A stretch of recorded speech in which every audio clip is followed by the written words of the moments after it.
তুইও অবিক ভাইয়াকে পছন্দ করিস তাই না হিয়া? না তো, আমি অভিক ভাইকে কেন পছন্দ করব?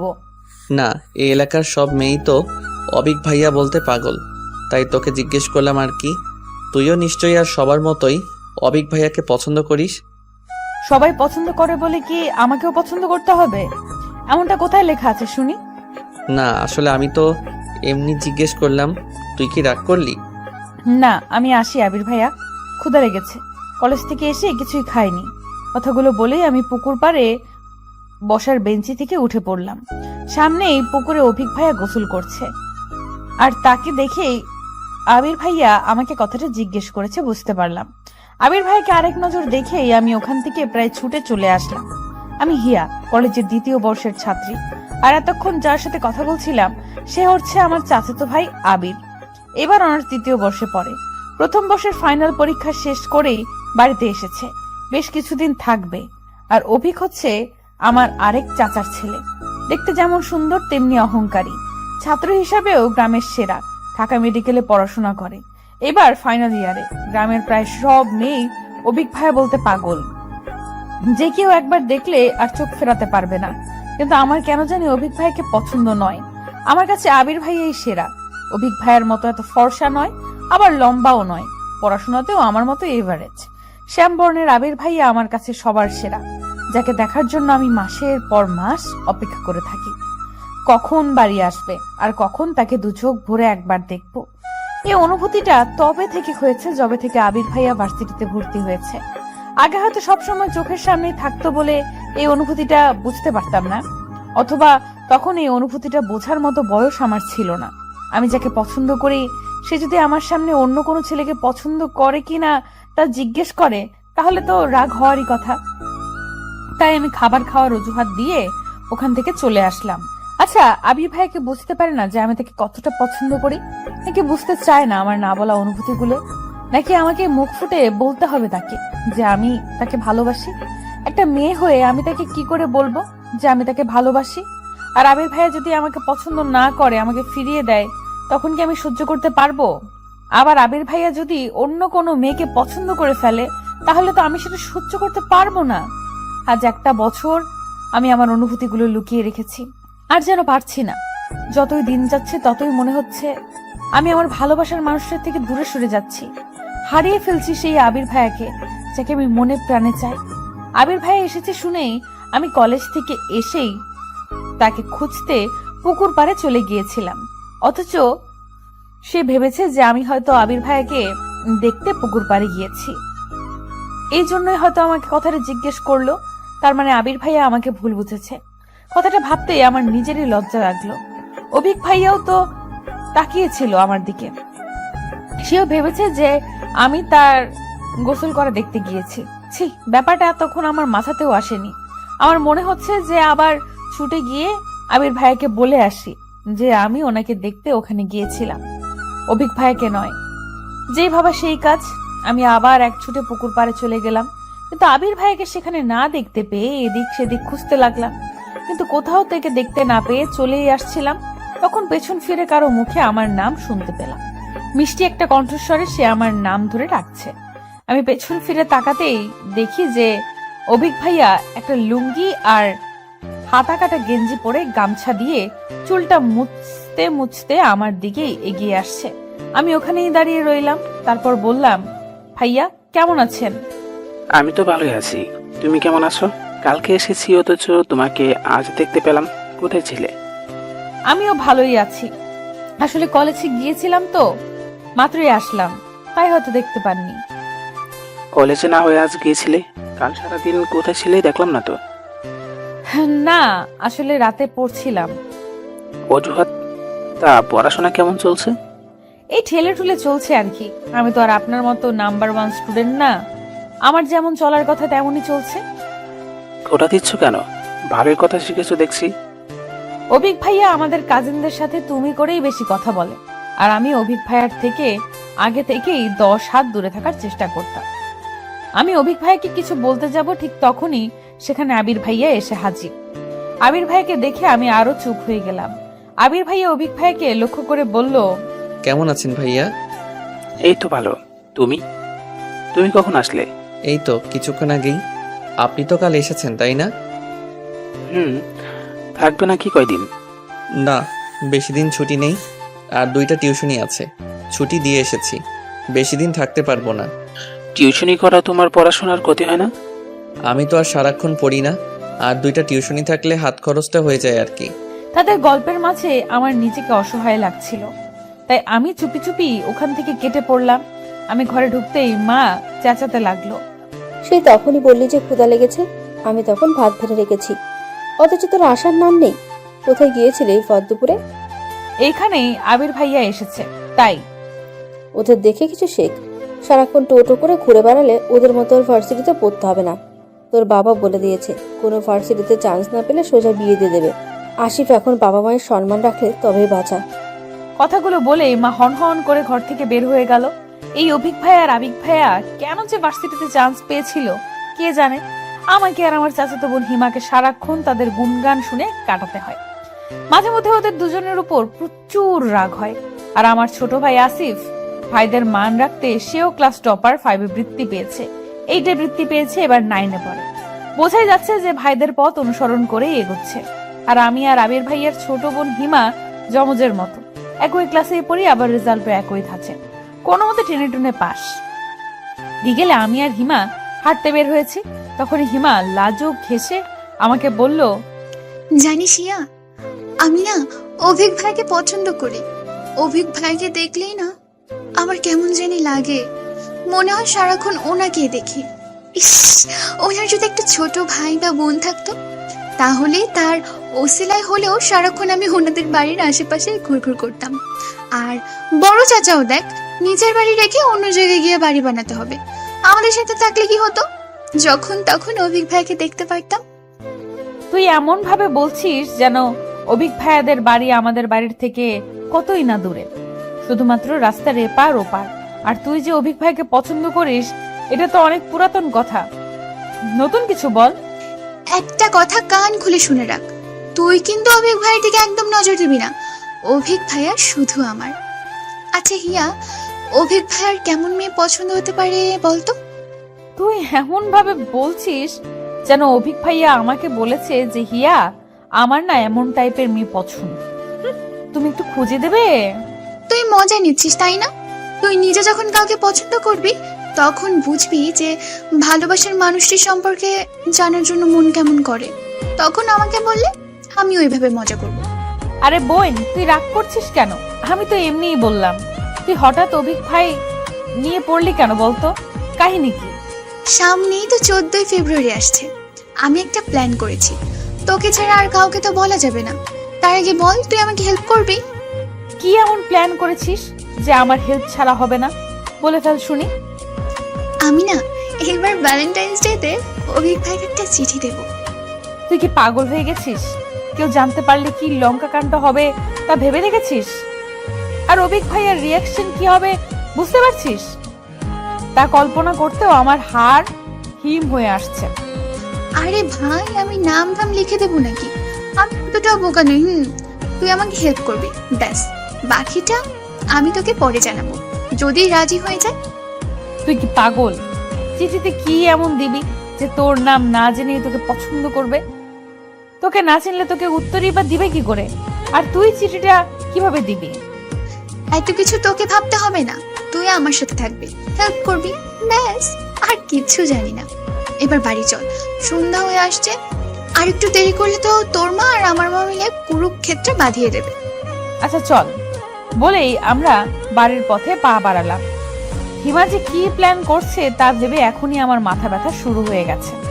কে জানে এই মেয়েটা আবার কি ফোন দিয়ে এটেছে। হিমার কথা শুনে আমারও খুব ইচ্ছে হচ্ছিল যে আবির ভাইয়াকে একটা চিঠি লিখবো, তাতে পড়ায় আর মন বসছে না। কি লিখবো না লিখবো তাই ভেবে ভেবে সারা হচ্ছিলাম, বারবার লিখে আবার কেটে দিচ্ছিলাম। অবশেষে পেন্সিল আর ইরেজার নিয়ে বসলাম। অবশেষে আমার মনের হাজারো কথাগুলো কয়েকটি শব্দের মাধ্যমে সাজালাম। তারপর নিচে এই চিঠিটা পড়তে লাগলাম। প্রিয় আবির, আমি আপনাকে ভাইয়া বললেও এই চিঠিটা আর ভাইয়া বলতে চাচ্ছি না, কারণ আমি যে আর আপনার বোন থাকতে চাই না। আমার হাজারো অনুভূতির সাথে আপনার অনুভূতিগুলো সাজাতে চাই। রোজ রাতে আপনার মায়াবী মুখটা দেখে ঘুমাতে চাই। আর প্রতিটা ভোরের আলো আমি আপনার সাথেই দেখতে চাই। আপনি কি আমাকে অনুমতি দিবেন আপনার জীবনের প্রতিটা ঘটনার সাথে আমাকে জড়িয়ে রাখার? আমি কিন্তু আপনার সাথেই আমার জীবনের প্রতিটা মুহূর্ত কাটাতে চাই। প্লিজ না করবেন না, তাহলে আমার এই ক্ষুদ্র হৃদয়টা ভেঙে টুকরো টুকরো হয়ে যাবে। আর টুকরো হৃদয়ে আপনার থাকতে যে কষ্ট হবে। এই চিঠিটা কে লিখতে পারে আশা করি বুঝতে ভুল হবে না। আমি যে হিয়া, আবিরের হিয়া। ইতি লিখে আমি আমার চিঠিটা শেষ করতে চাই না। আমি যে হাজারো কথা লিখতে চাই আপনাকে নিয়ে। আপনার উত্তরের আশায় রইলাম। চিঠিটা দেখছিলাম আর নিজেই লজ্জা পাচ্ছিলাম। আবির ভাইয়ের চিঠিটা পড়ার সময় কি আমার মতোই লজ্জা পাবে, নাকি হাসবে আমার এইসব হাস্যকর লেখা পড়ে? কি রে হিয়া, আজ এত পড়াশোনা করছিস? প্রতিদিন পারলে আমার আগেই ঘুমিয়ে যাস, আর আজ এখনো পড়ছিস? হ্যাঁ মা, এই তো পড়া শেষ, এখন ঘুমাবো, তুমি ঘুমাও। কথাটা বলে লাইট অফ করে মায়ের পাশে শুয়ে পড়লাম। আর কাল চিঠিটা আবির ভাইয়ার কাছে কিভাবে পৌঁছাবো তাই ভাবতে ভাবতে ঘুমিয়ে পড়লাম। সকালে কলেজে যাওয়ার সময় হিমা জানালো যে ওর চিঠি লেখা শেষ। ও নাকি পুরো 4 পাতার একটা রচনা লিখেছে। আমি শুনে তো অবাক। তারপর হাসি থামাতে না পেরে বললাম, তুই কি প্রেমপত্রের নামে কোনো রচনা লিখেছিস? এত বড় চিঠি কেউ লিখে?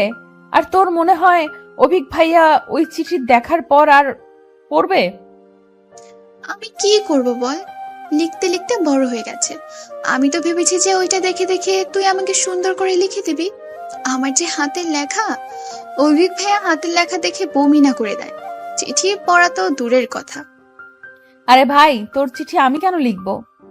তুই কিন্তু কথা দিয়েছিস যে আমাকে হেল্প করবি, এখন পিছু হটলে চলবে না। আচ্ছা বাবা, করব হেল্প।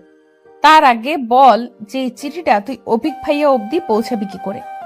কথাটা জিজ্ঞেস করার আরেকটা কারণ হচ্ছে, আমার চিঠিটাও আবির ভাইয়াকে সেইভাবেই দিব। আমার কথাটা শুনে হিমা মুচকি হেসে বলল, ওটা আমার জন্য কোনো ব্যাপারই না। অভিক ভাইয়া যখন রুমে থাকবে না, তুই চাচির সাথে গল্প জুড়ে দিবি, আর আমি সেই সুযোগে চিঠিটা রেখে আসবো। ব্যাস, মিশন কমপ্লিট। আইডিয়াটা কেমন? জিনিয়াস। তুই তো দেখছি ভবিষ্যতে লাভ গুরু হবি। কলেজে পৌঁছেই আমি হিমার চিঠিটা নিয়ে সবার থেকে লুকিয়ে পড়তে লাগলাম। এত লেখা লিখেছে যে পুরো ক্লাসের ফাঁকে ফাঁকে পড়েও আমি সেই চিঠি শেষ করতে পারলাম না। অবশেষে চিঠিটা আমার কাছেই রেখে দিলাম। সারাদিন আর আবির ভাইকে দেখতে পেলাম না, হয়তো বন্ধুদের সাথে আড্ডা দিতে গেছে। এতদিন পর গ্রামে এসেছে, তাকে এক পলক দেখার জন্য আমার মনটা ছটফট করছিল। বিকেলে আমি আর হিমা আমাদের রুমে বসে হিমার চিঠিটা ঠিক করছিলাম। ঘরের দরজা বন্ধ দেখে মা কয়েকবার বকা দিলেও আমরা তার কথার গুরুত্ব দিলাম না। আজকের মধ্যেই আমাদের চিঠি লেখা শেষ করতে হবে। কাল যে ফেব্রুয়ারির 13 তারিখ, কালকে এই চিঠিগুলো তাদের মালিকের কাছে পৌঁছে দিতে হবে। কেটে কুটে অবশেষে হিমার চিঠিটাও ঠিক করলাম। তারপর হিমা চলে গেল আর আমি সেই চিঠিটা সুন্দর করে আরেকটা পৃষ্ঠায় লিখতে বসলাম। হিমার চিঠিটা ছিল এরকম: প্রিয় অভি, তুমি আমার জীবনের প্রেমের সূর্যোদয়। তোমাকে এক নজরে দেখার জন্য আমি সারাটা জীবনও অপেক্ষা করতে পারি। এক তোমার মধ্যে আল্লাহ এত সৌন্দর্য কেন দিয়েছে? আমাদের মাঝেও তা একটু ভাগ করে দিত। লেখার তো অনেক কথাই ছিল, কি আর লিখবো, একদিনে বলা যায় সব। আজ শুধু এইটুকুই বলতে চাই যে আমি তোমাকে আমার সারা জীবনের সঙ্গী হিসেবে পেতে চাই। তুমি কি পারবে আমার জন্য অপেক্ষা করতে? আমি তোমার পাশে ছিলাম, আছি আর থাকতেও চাই। নাম না বললে কি তুমি আমায় চিনে নেবে না?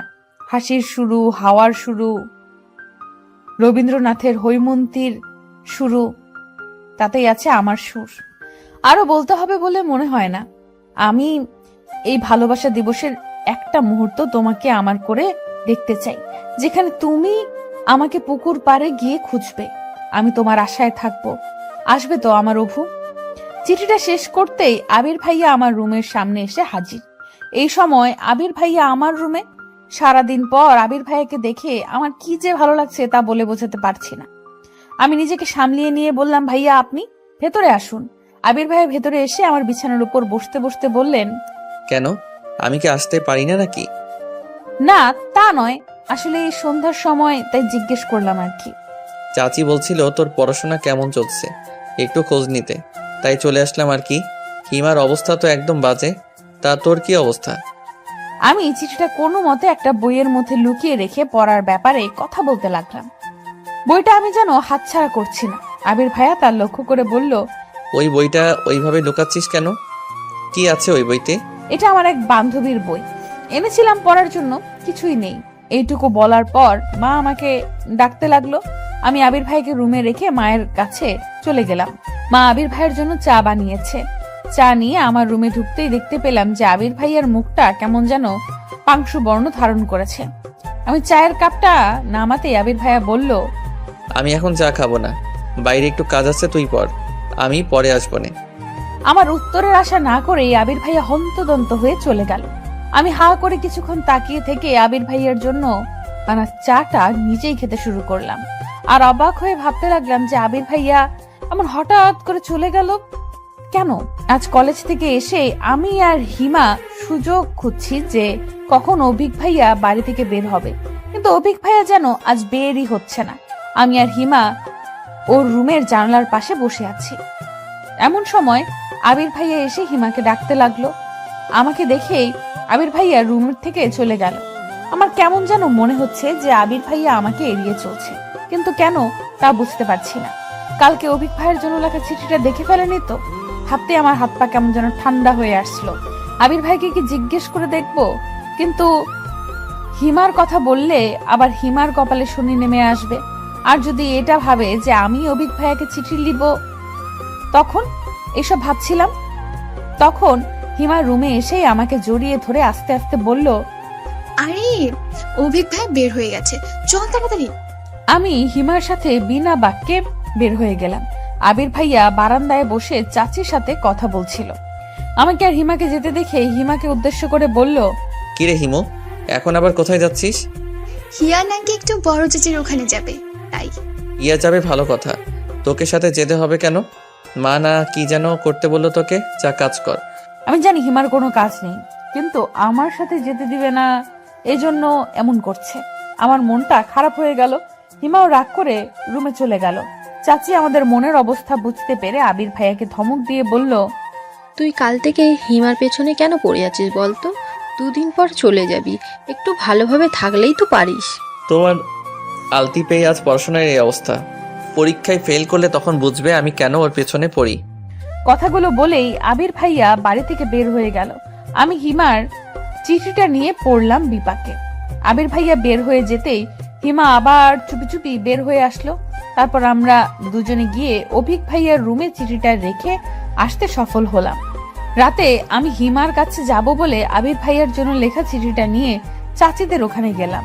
এই সময়টা আবির ভাই সাধারণত রুমে থাকে না, তাই ভাবলাম যে রুমে চিঠিটা রেখে চলে আসব, যেন কেউ বুঝতে না পারে। তাহলে আবির ভাই আমাকে ভুল বুঝলেও চিঠিটা দেখে বুঝে যাবে যে আবির ভাইয়ার জন্য চিঠিটা লেখা, অভিক ভাইয়ের জন্য চিঠি লেখাটা আমার নয়। আবির ভাইয়ার রুমের সামনে যেতেই আমি থমকে গেলাম। আবির ভাইয়া হেসে হেসে কারোর সাথে কথা বলছে, কিন্তু অন্য কারো কণ্ঠ না শুনতে পেয়ে বুঝে গেলাম যে আবির ভাইয়া ফোনে কথা বলছে। আমি আরেকটু কাছে গিয়ে কথাগুলো শোনার চেষ্টা করলাম। আরে পাগলি, ভ্যালেন্টাইন্স ডে এখনো আসেনি তো, এখনই বলতে হবে?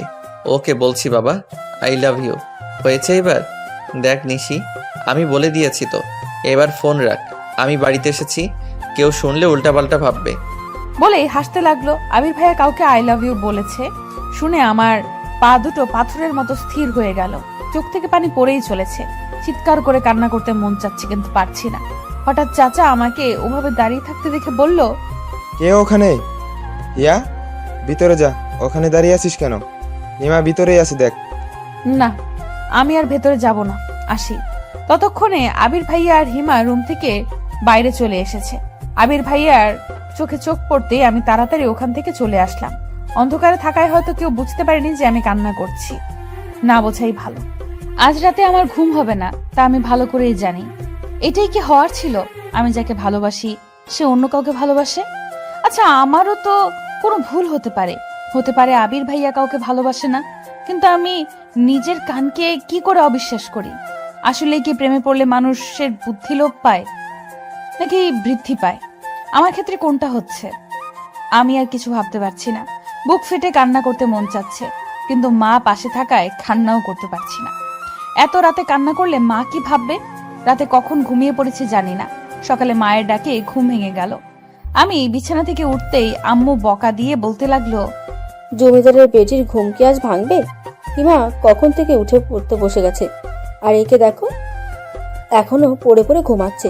একে দেখলে কে বলবে যে কিছুদিন পর এর ইন্টার পরীক্ষা? আমার হয়েছে যত জ্বালা।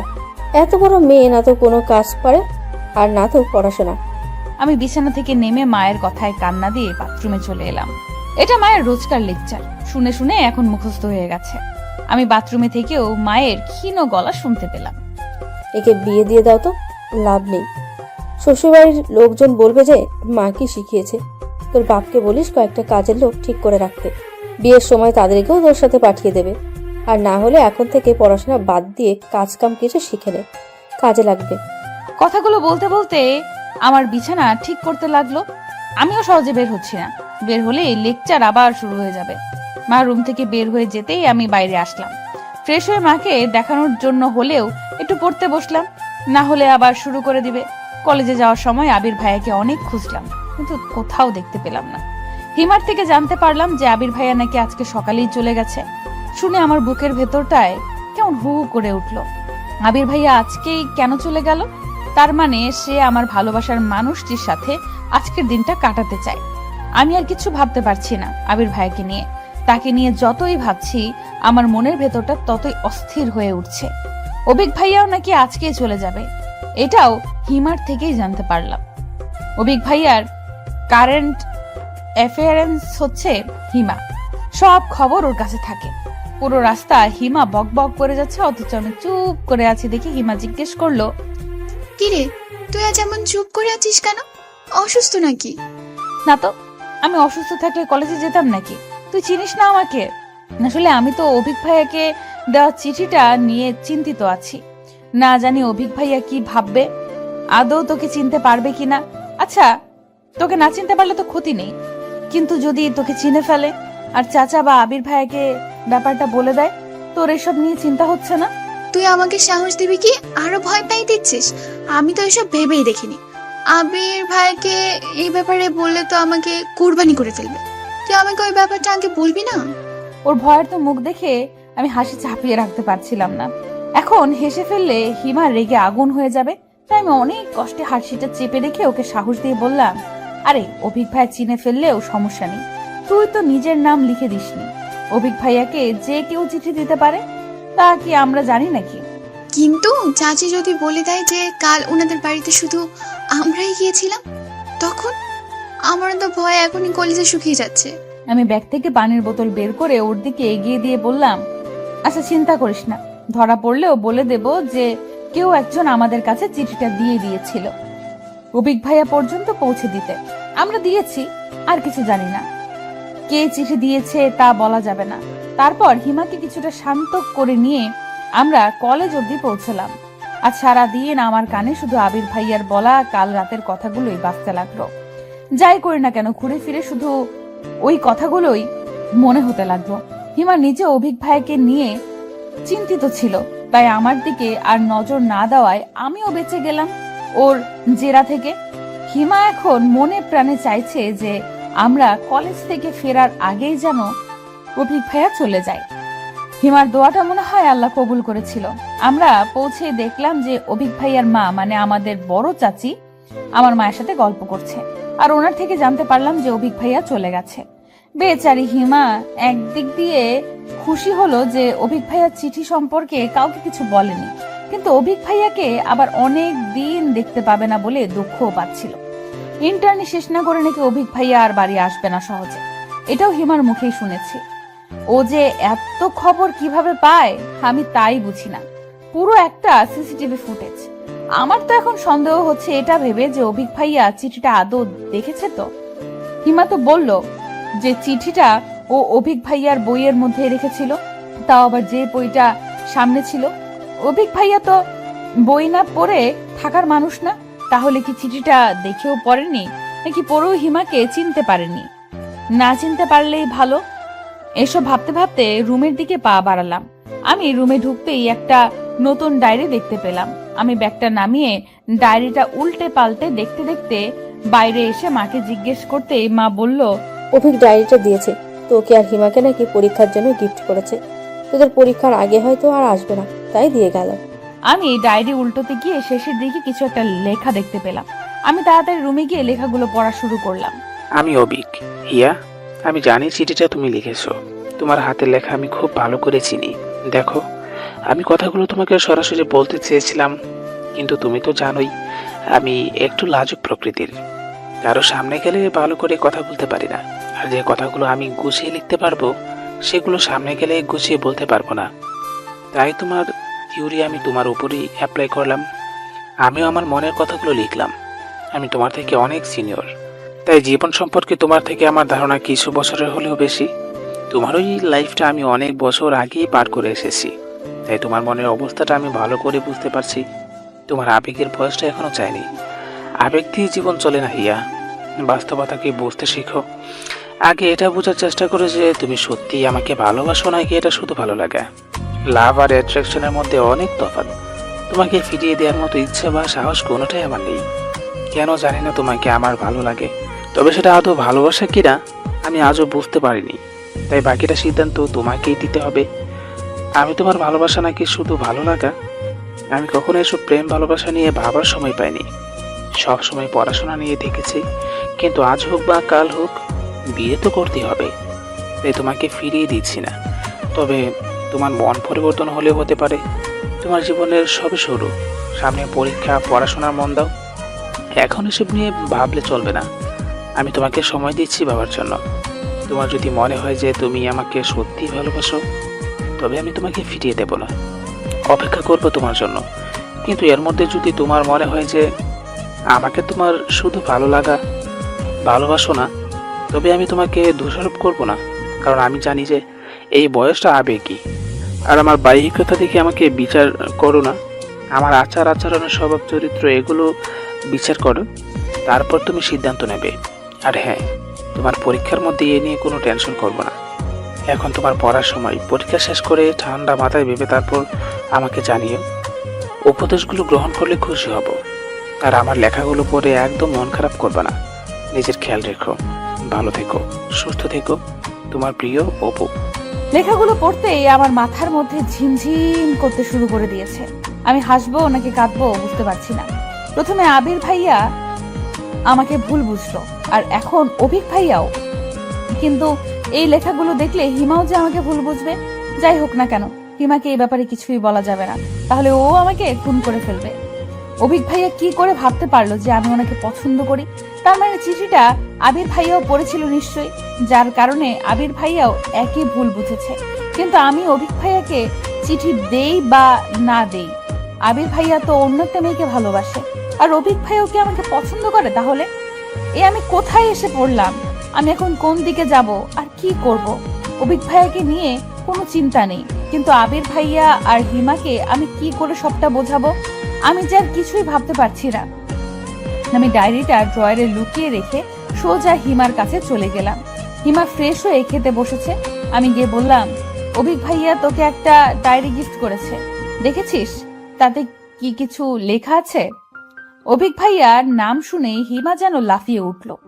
খাবার নিয়েই ওর রুমে চলে গেল। আমি ওকে অনুসরণ করলাম। টেবিলের ওপর থেকে ডায়েরিটা নিয়ে আমি লেখা খুঁজতে লাগলাম। ডায়েরির শেষ পাতাতেই কিছু লেখা আছে। আমি সেটা পড়তে শুরু করলাম। Best wishes my dear mister. ভালো করে পড়াশোনা করো, ভালোভাবে পরীক্ষা দিও, সময়গুলো কাজে লাগাও, নষ্ট করো না। যাওয়ার আগে আর দেখা হলো না। নিজের যত্ন নিও। ভালো থেকো, তোমার ভালোবাসার ভাই অভিক। লেখাটা পড়েই আমি ধপ করে হিমার বিছানার উপর বসে পড়লাম। অভিক ভাইয়া হিমাকে কিছু লিখেছে ভেবে হিমা খুশিতে লাফাতে লাগলো, কিন্তু আসল ঘটনা শুনলে যে হিমার কি অবস্থা হবে তা ভেবে আমি অস্থির হয়ে যাচ্ছি। আচ্ছা, অভিক ভাইয়া যদি জানতো যে চিঠিটা আমি নই হিমা দিয়েছে, তখন হিমাকেও কি একই কথা লিখতো? আমি হিমার রুম থেকে বের হয়ে আসলাম। হিমা তো খাওয়া দাওয়া বাদ দিয়ে ডায়েরি নিয়ে পড়লো। হাজার হোক, ডায়েরিটা অভিক ভাইয়া দিয়েছে। আমি বিষণ্ণ মনে রুমে গিয়ে ফ্রেশ হয়ে নিলাম। খাওয়ার কোনো ইচ্ছে না থাকা সত্ত্বেও মায়ের জোরাজোরিতে খেতে বসলাম। 2 বার খাবার মুখে দিয়েই আর খেতে ইচ্ছে হচ্ছিল না, তাই বাকি খাবারটা রেখেই উঠে পড়লাম। মা কিছু বকাবকি করে চলে গেল। আমি বিছানায় শুয়ে ফোনটা হাতে নিয়ে একবার অভিক ভাইয়ার নাম্বার বের করছি, একবার আবির ভাইয়ার নাম্বার বের করছি, কিন্তু কাউকেই কল করার সাহস পাচ্ছি না। কল করে কি বলবো তাই ভেবে পাচ্ছি না। আমি এমনিতেও ফোনে কথা কম বলি। আবির ভাইয়ের সাথে যাওয়া বা টুকটাক কথা হয়, অভিক ভাইয়ের সাথে ফোনে কথা হয় না বললেই চলে। ভাইয়াও কল করে না আর আমিও না। অনেকক্ষণ ভেবে চিন্তে কিছুটা সাহস নিয়ে অভিক ভাইয়াকে কল করেই ফেললাম। কল করার কিছুক্ষণ পর আবির ভাইয়া কল রিসিভ করে বলল, হ্যালো হিয়া, আবির ভাইয়া কোথায় আপনি? আমি মাত্র পৌঁছালাম বাসায়, কিছু বলবি? না মানে ভালোভাবে গেছেন তো? হুম, আরো কিছু বলার থাকলে বল। আমি খুব টায়ার্ড, বুঝতেই পারছিস, মাত্র আসলাম রুমে। আমি তাড়াতাড়ি করে কল কেটে দিলাম। আর কিছু বলার ইচ্ছেটা আমার মরে গেছে। একটু ভালো করে কথা বললেও পারতো। আমি কল কেটে দেওয়ার পর আবির ভাইয়া আরো 2 বার কল করলো। আমি রিসিভ করলাম না। রিসিভ করে কি বা বলবো? এরপর ভাবছিলাম যে অভিক ভাইয়াকে কল করে সব সত্যিটা বলে দিব, যে চিঠিটা আমি লিখলেও আমার জন্য নয়, হিমার জন্য লিখেছিলাম। কিন্তু আবির ভাইয়ার সাথে কথা বলে সেই মুডটাই নষ্ট হয়ে গেল। তাই আর অভিক ভাইয়াকে কল করলাম না। জানি না আবির ভাইয়া আবার আসবে কবে, আর কবে সামনে থেকে এক নজরে দেখতে পাবো, আর কেনই বা এই সত্যিটা জানাতে পারবো। আবির ভাইয়া কাউকে ভালোবাসলেও মেনে নিতে হবে, কিন্তু তাই বলে সে আমাকে ভুল বুঝবে সেটা তো হতে পারে না। কিন্তু হিমাকে সত্যিটা তাড়াতাড়ি জানাতেই হবে, নইলে অনেক কিছুই হতে পারে। বিশেষ করে হিমা পরে ব্যাপারটা জানতে পারলে আমাকে ভুল বুঝবে। এটা কিছুতেই হতে দেওয়া যাবে না। আবির ভাইয়াকে পরে বোঝালেও হবে, কিন্তু হিমাকে কি করে সবটা বলবো তাই বুঝতে পারছি না। ওর প্রতিক্রিয়াটাই বা কি হবে কে জানে। অভিক ভাইকে কথাটা না জানানো পর্যন্ত আমার শান্তি হচ্ছিল না। অভিক ভাইকে হিমার কথা জানাতেই অভিক ভাইয়া রাগান্বিত স্বরে বলল, হিয়া, তোমার কমন সেন্স নেই? অন্যের চিঠি তুমি তুমি কেন লিখবে? আর হিমাকে জানিয়ে দাও, ওকে শুধুমাত্র আমার ছোট বোন ভাবি, এর বাইরে কিছুই নয়। ভাইয়া কথাটা আপনি নিজে হিমাকে জানিয়ে দিলে খুশি হতাম। ওকে, আর আমি তোমাকে পছন্দ করি এটা তো এখন তুমি জেনে গেছো। তোমার মতামত যখন খুশি জানিয়ে দিও, আমি আশায় থাকবো তোমার উত্তরের। এখন পড়াশোনার সময়, এসব নিয়ে ভাবতে হবে না। ভাইয়া আসলে আমি আপনাকে আমার বড় ভাই হিসাবেই মানি, তাই। ওকে, আমার জন্য তোমার চিন্তা করতে হবে না। ভেবো না যে তুমি না করার আমি অনেক কষ্ট পাবো, কেননা তোমাকে আমার ভালো লাগে, জাস্ট এইটুকুই। ব্যাপারটা এখানে শেষ হয়ে গেল। ভালো হয়েছে কোনো জিনিস নিয়ে বাড়াবাড়ি আমার একদম পছন্দ নয়। আর এসব কথাগুলো কাউকে জানানোর প্রয়োজন নেই। কাজিনদের মধ্যে কোনো ভুল বোঝাবুঝির সৃষ্টি হোক, সেটা আমি চাই না। আচ্ছা। তুমি কি আমাকে ভয় পাও? না আসলে প্লিজ কিছু মনে করো না, আমি এভাবে কথাগুলো বলতে চাইনি, কিন্তু ইটস ওকে ভাইয়া, আপনি শুধু হিমাকে একটু বুঝিয়ে বলবেন তাহলেই হবে। আচ্ছা সরি হিয়া, সত্যিটা না জেনেই আমি তোমাকে। থাক না, এসব আর না বলাই ভালো। তারপর অভিক ভাইয়া কল কেটে দিতেই আমি যেন হাফ ছেড়ে বাঁচলাম। একটু পরেই হিমা মন খারাপ করে আমার রুমে আসলো। তারপর আমাকে জড়িয়ে ধরে কান্না করতে লাগলো, কারণ অভিক ভাইয়া ওকে সবটা বলেছে, আর সেটা শুনেই ওর এই অবস্থা। অভিক ভাই সবকিছু পেয়েছে বলে এত অহংকার থাকতে হবে? আমি কি দেখতে এতটাই খারাপ? পড়াশোনায় নাও একটু কাঁচা, তাই বলে এভাবে সরাসরি মুখের উপর না করে দিতে পারলো? আমি ওর পিঠে হাত বুলিয়ে শান্ত হতে বললাম। তারপর ওকে বুঝালাম যে অভিক ভাইয়ের থেকে আরো ভালো ছেলে পাবে ও। অভিক ভাইয়া আমাকে পছন্দ করে, এটা ওর থেকে গোপন রাখাই ভালো। তাই ও এই বিষয়ে আর কিছু বললাম না। কেটে গেছে কয়েকটা মাস। আমি আবির ভাইয়ের সাথে আর একদিনও কথা বলিনি। সে তো তার প্রিয় মানুষের সাথেই আছে, আমার সাথে কেন কথা বলতে হবে? আমিও ভার্সিটিতে পড়বো, আর প্রেম করে আবির ভাইকে দেখিয়ে দিব। ইদানিং আমার পড়াশোনা দেখে রীতিমতো সবাই অবাক, ভীষণ অবাক। আর আব্বুও ভীষণ খুশি যে আমি পড়াশোনায় মন দিয়েছি। সত্যি বলতে ইদানিং পড়াশোনা করতে আমার ভালোই লাগে। আর সব থেকে মজার ব্যাপার হচ্ছে, পড়াশোনায় ডুবে থাকলে আবির ভাইয়ার কথাও বেশি মনে পড়ে না। কলেজে এখন আর যেতে হয় না, শুধু প্রাইভেট আর কোচিং। ভালোই যাচ্ছে দিনকাল। আজ আমার একমাত্র ফুফুর বড় মেয়ের গায়ে হলুদ অনুষ্ঠান। ফুফুর শুধু 2 মেয়ে, কোনো ছেলে নেই। বড় মেয়ে নিশি আর ছোট মেয়ে মিশি। মিশি এবার ক্লাস 9-এ পড়ে। ফুপুর বাড়ি আমাদের বাড়ি থেকে বেশি দূর না হলেও বেশি যাওয়া হয় না ওখানে। আর ফুপুর বাড়িতে যাওয়ার কোনো ইচ্ছে আমার ছিল না, কিন্তু হিমা যখন জানালো যে আজ নিশি আপুর গায়ে হলুদের অনুষ্ঠানের জন্য আবির ভাইয়া আসবে, তখন কেন জানি আমার যেতে মন চাইলো। কতদিন আবির ভাইয়ের ওই মুখটা দেখি না, কিন্তু সে তো অন্য কাউকে ভালোবাসে। কথাটা মনে হতেই আবার আমার মনটা খারাপ হয়ে গেল। কিন্তু আমি না গেলে হিমাও যাবে না। হিমার জেদের কাছে হেরে অবশেষে রাজি হলাম। সবার সাথে আমিও হলুদ শাড়ি পরেছি, আর আমার চোখ দুটো শুধু বারবার আবির ভাইকে খুঁজছে। কখন যে আসবে। হিমা সবার সাথে মজা করছে, কিন্তু আমি একপাশে দাঁড়িয়ে আবির ভাইকে খোঁজার চেষ্টা করছি। এমন সময় কেউ একজন আমার পেছন থেকে বলে উঠল, এক্সকিউজ মি কেশবতী। আমি পেছনে তাকাতেই দেখতে পেলাম যে একটা ছেলে দাঁড়িয়ে আছে। ছেলেটা দেখতে কিছুটা অভিক ভাইয়ার মতোই। আমি প্রথমে দেখেই কিছুক্ষণ হাঁ করে তাকিয়েছিলাম যে অভিক ভাইয়া তো আসার কথা না, তাহলে এই ছেলেটাকে? আর আশেপাশে তো কেউ নেই। কেশবতী বলে কাকে ডাকছে? এই যে মিস, হ্যাঁ আপনাকেই বলছি। আমি জানি আমি দেখতে অনেক সুন্দর, তাই বলে ওভাবে তাকিয়ে রাখতে হবে?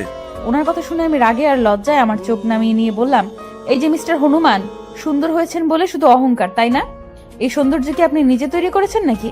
আল্লাহ আপনাকে এত সুন্দর করে তৈরি করেছেন বলেই না আপনি এত সুন্দর হয়েছেন। আর আপনি আমাকে কেশবতী কেন বলছেন? মেনেই যখন নিয়েছেন যে আল্লাহ আমাকে সুন্দর করে বানিয়েছেন, তাহলে হনুমান বলে আপনি সেই সৌন্দর্যের অবমাননা করতে পারেন কি? সেটা তো আপনার অহংকার দেখে বলেছি, কিন্তু আপনি আমাকে... কারণ আমি তো আপনার নাম জানতাম না, শুধু আপনার চুলগুলোই দেখছিলাম। আর এত সুন্দর চুলের অধিকারী যে তাকে কেশবতী বলে ভুল করে নিয়েছো। চুল তার কবিকার অন্ধকার বিদিশার নেশা। কবিতার এই লাইনটা আপনার জন্য যেন কবি লিখেছিলেন। আচ্ছা, আপনি কে বলুন তো? আমার সাথে এসব আউল ফাউল কেন পেঁচাল শুরু করেছেন? আর আমি বা এতক্ষণ আপনার সাথে কথা বলছি কেন? আরে সরি, আপনাকে যে জন্য ডাকছিলাম তাই তো শোনানো হয়নি। এখানে আশেপাশে কোনো ফুলের দোকান আছে? মিশি আমাকে ফুল কিনে আনতে বলেছে, কিন্তু আমি এখানে তেমন কিছুই চিনি না। আপনাকে দেখে ভাবলাম যে জিজ্ঞেস করে নিই। মিশি আর কাউকে পায়নি ফুল কেনার জন্য। আপনার মতো একটা গাধাকে পাঠিয়েছে। আর আপনিও আমাকে পেলেন জিজ্ঞাসা করার জন্য। আশেপাশে কোনো ছেলের অভাব আছে নাকি? মেয়ে দেখলে এই কথা বলতে মন চায়, লুচ্চা। আপনি আশেপাশে আর কাউকে দেখতে পাচ্ছেন? এখানে শুধু আমি আর আপনি আছি। আর শুনুন, আপনি আমাকে গাধা, হনুমান আর এসব কেন বলছেন? আমার তো সুন্দর একটা নাম আছে নাকি? সাহিল শাহরিয়ার আমার নাম। নেক্সট টাইম মাথায় রাখবেন। আর উপকার না করলে না করেন, উল্টোপাল্টা কথা বলবেন না। কি ব্যাপার? কি হয়েছে? আপনি কি হিয়াকে চিনেন? ও আচ্ছা, আপনার নাম তাহলে হিয়া? চেহারার মতো নামটাও খুব মিষ্টি। কি রে, তুই এই ছেলেটাকে চিনিস নাকি? আমি ভয়ে ভয়ে না সূচক মাথা নাড়তেই আবির ভাইয়া সাহিলের দিকে এগিয়ে গিয়ে বলল, একা একটা মেয়েকে পেয়ে বিরক্ত করছেন, লজ্জা করছেন আপনার? দেখে তো ভদ্র করে ছেলে বলেই মনে হচ্ছে, ব্যবহার দেখে তো তা মনে হচ্ছে না। ভাইয়া প্লিজ, আপনি যা ভাবছেন তা নয় আসলে। তুই চুপ থাক, একদম কথা বলবি না। দিন দিন তোর সাহসটাও বেড়ে যাচ্ছে। আমি কি বলবো না বলবো বুঝতে পারছি না। আবির ভাইয়া রেগে গেছে বুঝতে পারলাম। আর আবির ভাইয়ার এই ব্যবহারের কারণে সাহিলও রেগে গেছে। সাহিলও এবার আবির ভাইয়ার দিকে এগিয়ে গিয়ে বলল, আপনাকে তো ভদ্র ঘরের মেয়ে বলে মনে হচ্ছে। না জেনে শুনে কথা বলতে এসছেন কেন? হ্যাঁ, আবির, কখন আসলি? আর এখানে কি হয়েছে? সাহিল, তুমিও এখানে? কি হচ্ছে এটা? কি এখানে? না ফুপা, কিছুই হয়নি। আসলে আবির ভাইয়া আমাকে খুঁজে পাচ্ছিল না, তাই। এ সাহিল, আমার এক চাচাতো বোনের ছেলে এই প্রথম আমাদের গ্রামে এসেছে। আবির, ওকে নিয়ে গ্রামটা ঘুরে দেখাস। আর ওই মেয়েটাকে, হিয়া? ফুপার কথায় এতক্ষণে সবার আবির ভাইয়ার সাথে আসা মেয়েটির দিকে নজর পড়ল। আমি কিছু বলার আগেই আবির ভাইয়া আমার হাত থেকে নিজের হাত ছড়িয়ে নিয়ে মেয়েটার পাশে গিয়ে বলল, এই নিশি আমার বান্ধবী, কখনো গ্রামের বিয়ে দেখেনি, তাই নিশি আপুর বিয়েতে আসতে যাচ্ছিল, তাই। ভালো হয়েছে নিয়ে এসেছিস। তা তোরা সবাই এখানে দাঁড়িয়ে আছিস কেন? ভেতরে যা, সবাই ভেতরে। বলেই ফুপা ওখান থেকে চলে গেল। তারপর আবির ভাইয়া একবার সাহিলের দিকে আর একবার আমার দিকে দেখেছিল, আর আমি নিশিকে দেখছিলাম। আবির ভাইয়া কি করে পারলো মেয়েটাকে বাড়ি অব্দি নিয়ে আসতে, ভেবেই আমার মনটা ভেতর থেকে কেঁদে উঠল। আমি ওখান থেকে অতি দ্রুত চলে আসলাম। সাহিল ভাইয়াও আবির ভাইয়ের দিকে কটমট করে তাকিয়ে থেকে চলে গেল। আবির ভাইয়া আর তার সেই নিশি ওখানে দাঁড়িয়ে রইল। আমি ওখান থেকে সোজা বাড়ি চলে আসলাম। বাড়িতে কেউ নেই এখন, সবাই ওই বাড়িতে। তাই আমি পুকুর পাড়ে বসে বসে কান্না করছিলাম। এমন সময় পেছনে কারো পায়ের আওয়াজ শুনে ওদিকে তাকাতেই আবির ভাইয়াকে দেখে চমকে উঠলাম। আবির ভাইয়া নিঃশব্দে আমার পাশে বসে বলল, সেদিন কেন আমায় মিথ্যে বলেছিলি? সত্যিটা বললে কি এমন হতো? আমি কি তোর অবিক ভাইয়াকে তোর থেকে কেড়ে নিতাম, নাকি খেয়ে ফেলতাম? আবির ভাইয়ার কথাগুলো শুনে আমি নির্বাক হয়ে গেছি। তার মানে আমার ধারণাটাই ঠিক ছিল। আবির ভাইয়া আমাকে ভুল বুঝেছিল। আমিও হেয়ালি করে বললাম, আমি তো কোনো মিথ্যা বলিনি। আর আপনি যে আপনার হৃদয়ের টুকরাটাকে রেখে আমার সাথে গল্প করতে এসেছেন, এটা কি ঠিক? তুই কি নিশির কথা বলছিস? ও আমার হৃদয় টুকরো কেন হবে? কথা ঘোরাচ্ছিস কেন? খুব কথা ঘোরাতে শিখেছিস দেখছি। হঠাৎ এমন হাসছেন কেন? তোর মুখ দেখলে যে কেউ ভয় পেয়ে যাবে। পুকুরে গিয়ে আগে মুখটা ধুয়ে আয়। আর কান্না করছিলি কেন? ওই সাহিল কিছু বলেছে? কি হয়েছিল? আমি শাড়ির আঁচল খুঁজে সেটা দিয়েই মুখ মুছতে শুরু করলাম। আবির ভাইয়া আমার হাত থেকে শাড়ির আঁচল কেড়ে নিয়ে বলল, এভাবে মুছলে মুখে লাগবে। যা আগে মুখটা ভালো করে ধুয়ে আয়। আমি শাড়ি পরে এমনিই হাঁটতে পারছি না, তার উপর পুকুরের পানি দিয়ে মুখ ধুতে বলছে। আমি রেগে গিয়ে বললাম, এই অবস্থায় আপনি আমাকে পুকুরের পাড়ে যেতে বলছেন? আমি তো আপনার নিশি নয় যে সবকিছু পারফেক্ট হব। আমি বাড়ি যাচ্ছি, এগুলো ধুয়ে আসছি। বলেই আমি বেঞ্চি থেকে উঠতেই আবির ভাইয়া আমার হাত টেনে আবার বেঞ্চিতে বসিয়ে দিলেন। তারপর রেগে গিয়ে বললেন, তুই বারবার নিশির নাম নিয়ে কি প্রমাণ করতে চাইছিস বলতো? আমি বললাম না নিশি আমার ফ্রেন্ড আর কিছুই নয়। আর ও অলরেডি বিবাহিত। নিশি বিবাহিত? এই কথাটা শুনতে খুশিতে আমার লাফাতে মন চাচ্ছিল, কিন্তু আবির ভাইয়াকে সেটা বুঝতে না দিয়ে বললাম, সত্যি নিশি আপনার গার্লফ্রেন্ড নয় আর উনি বিবাহিত? তাহলে সেদিন রাতে। এইটুকু বলে আমি থেমে গেলাম। আবির ভাইয়া অবাক দৃষ্টিতে আমার দিকে তাকিয়ে বলল, কোন দিন রাতে? তুই কবেকার কথা বলছিস? কিছু না, আসলে আপনি আমাকে ভুল বুঝেছিলেন। সেদিন অভিক ভাইয়ের জন্য আমি চিঠি লিখিনি। আসলে আমি নিজে দেখলাম ওটা তোর হাতের লেখা ছিল আর তুই এখনো মিথ্যে বলছিস। আসলে চিঠিটা আমি লিখেছিলাম, তবে আমার জন্য নয় ওটা। এইটুকু বলেই আমি থেমে গেলাম। হিমার নাম জানতে পারলে আবির ভাইয়া যদি রেগে যায়, যদি হিমাকে বকাবকি শুরু করে, সবাইকে বলে দিলে তো কেলেঙ্কারি কাণ্ড হয়ে যাবে। আমি এখন কি করব? সত্যিটা কি আবির ভাইয়াকে বলে দিব? আর সত্যিটা না বললে তো আবির ভাইয়া আমাকে ভুল বুঝবে। কি করব এখন আমি? তুই নিজেই বলছিস যে চিঠিটা তুই লিখেছিস, আবার বলছিস তোর জন্য নয়। এটা কি ধরনের মজা হিয়া? আমাকে কি তোর পাগল মনে হয়? এটা কি স্কুলের কোন আবেদনপত্র যে বান্ধবীরটা তুই লিখে দিলি? এটা এইটুকু বলেই থেমে গেলেন আবির ভাইয়া। আমি এবার মাথা নিচু করে বসে আছি, এখনো সিদ্ধান্ত নিতে পারছি না কি করব। আমি আস্তে আস্তে মাথাটা তুলে আর চোখে আবির ভাইয়াকে একবার দেখে নিলাম। তার চোখে মুখে কেমন একটা মায়া ছড়িয়ে আছে, যা উপেক্ষা করে মিথ্যা বলা আমার পক্ষে অসম্ভব। আমি আস্তে করে বললাম, আমি আপনাকে বলতে পারি, একটা শর্তে। বলে ফেল, কি শর্ত? আপনি রাজি আছেন? শর্ত না শুনলে কিভাবে রাজি হব? আগে বল। না, আগে আপনি আমাকে কথা দিন, এইটা নিয়ে কোনো ঝামেলা করবেন না, কাউকে কিছু বলবেন না। আচ্ছা ঠিক আছে, আমি কাউকে কিছুই বলবো না। তুই আমাকে বল চিঠিটা কার জন্য লিখেছিলি? হিমার জন্য। আমার কথাটা শুনেই আবির ভাইয়া সাপের মতো ফোঁস করে উঠল, বসা থেকে দাঁড়িয়ে গেল। আমার দিকে এমন ভাবে তাকিয়ে আছে, মনে হচ্ছে আমি যেন হিমার নাম নিয়ে অনেক বড় একটা ঝামেলা করে ফেলেছি। আবির ভাইয়াকে রাখতে দেখে আমিও দাঁড়িয়ে গেলাম। তারপর আবির ভাইয়ার থেকে চোখ নামিয়ে নিয়ে বললাম, আপনি কিন্তু কথা দিয়েছেন কাউকে কিছু বলবেন না। প্লিজ হিমাকে কিছুই বলবেন না, ও আমাকে বারণ করেছিল। কিন্তু এইটুকু বলার পরেই আবির ভাইয়া আমাকে থামিয়ে দিয়ে বলল, তুই এখন আমাকে এসব বলছিস? এসব কবে থেকে চলছে? তুই আমাকে আগে বলিসনি কেন? চিঠিটা কি অবিক ভাইয়াকে দিয়েছিস? অবিক ভাইয়াও কি হিমাকে?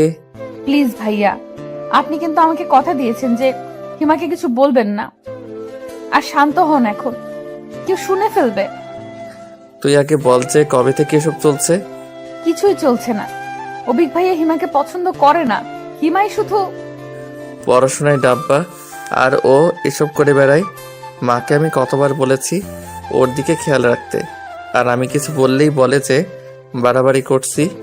আজ আসুক ও বাড়িতে। বলে আমাকে রেখে আবির ভাইয়া হন হন করে চলে গেল। আমি অপলক দৃষ্টিতে তাকিয়ে রইলাম সেদিকে।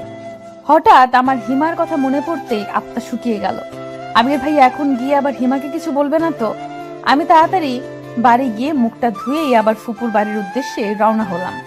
ফুপুর বাড়িতে পৌঁছে হিমাকে হাসি খুশি দেখে স্বস্তির নিঃশ্বাস ফেললাম। যাক বাবা, তার মানে আবির ভাইয়া হিমাকে এখনো কিছু বলেনি।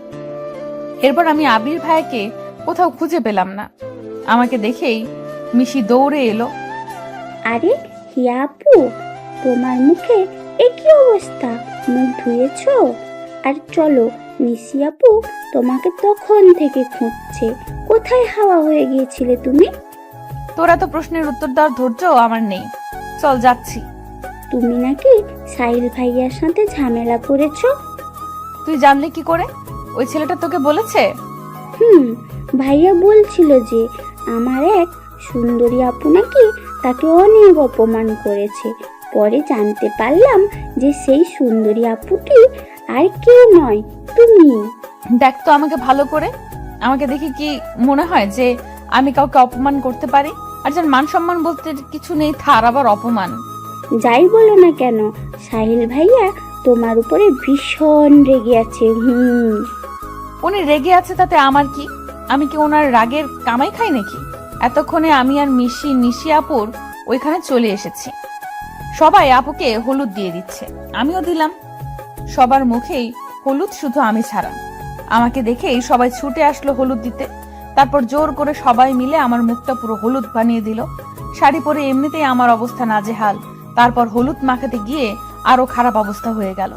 সবাই মিলে অনেক মজা করলেও আবির ভাইয়ার কথা মনে হতেই আমার সব খুশি যেন উবে গেল। আমি হিমাকে নিয়ে মিশির রুমে চলে গেলাম, কারণ একমাত্র ওই রুমটাই ফাঁকা ছিল। এখন বাকি সব রুম লোকজনে ভর্তি। হিমাকে সবার মাঝখানে থেকে ওভাবে টেনে আনায় হিমা কিছুটা বিরক্ত আর অবাক হয়ে বলল, কি রে হিয়া, তুই আমাকে এভাবে টেনে আনলি কেন? আর এতক্ষণ তুই কোথায় ছিলি? আমি হিমাকে সবটা বলতেই ওর হলুদে মুখ মাখা মুখটা যেন মুহূর্তেই কালো হয়ে গেল। ও আমার হাত ধরে কান্না কান্না কণ্ঠে বলল, তুই এটা কি করেছিস হিয়া? তোকে না আমি বারণ করেছিলাম কাউকে না জানাতে, আর তুই আমার জমের কাছে কথাটা বলে দিয়েছিস। তুই এটা কেন করলি?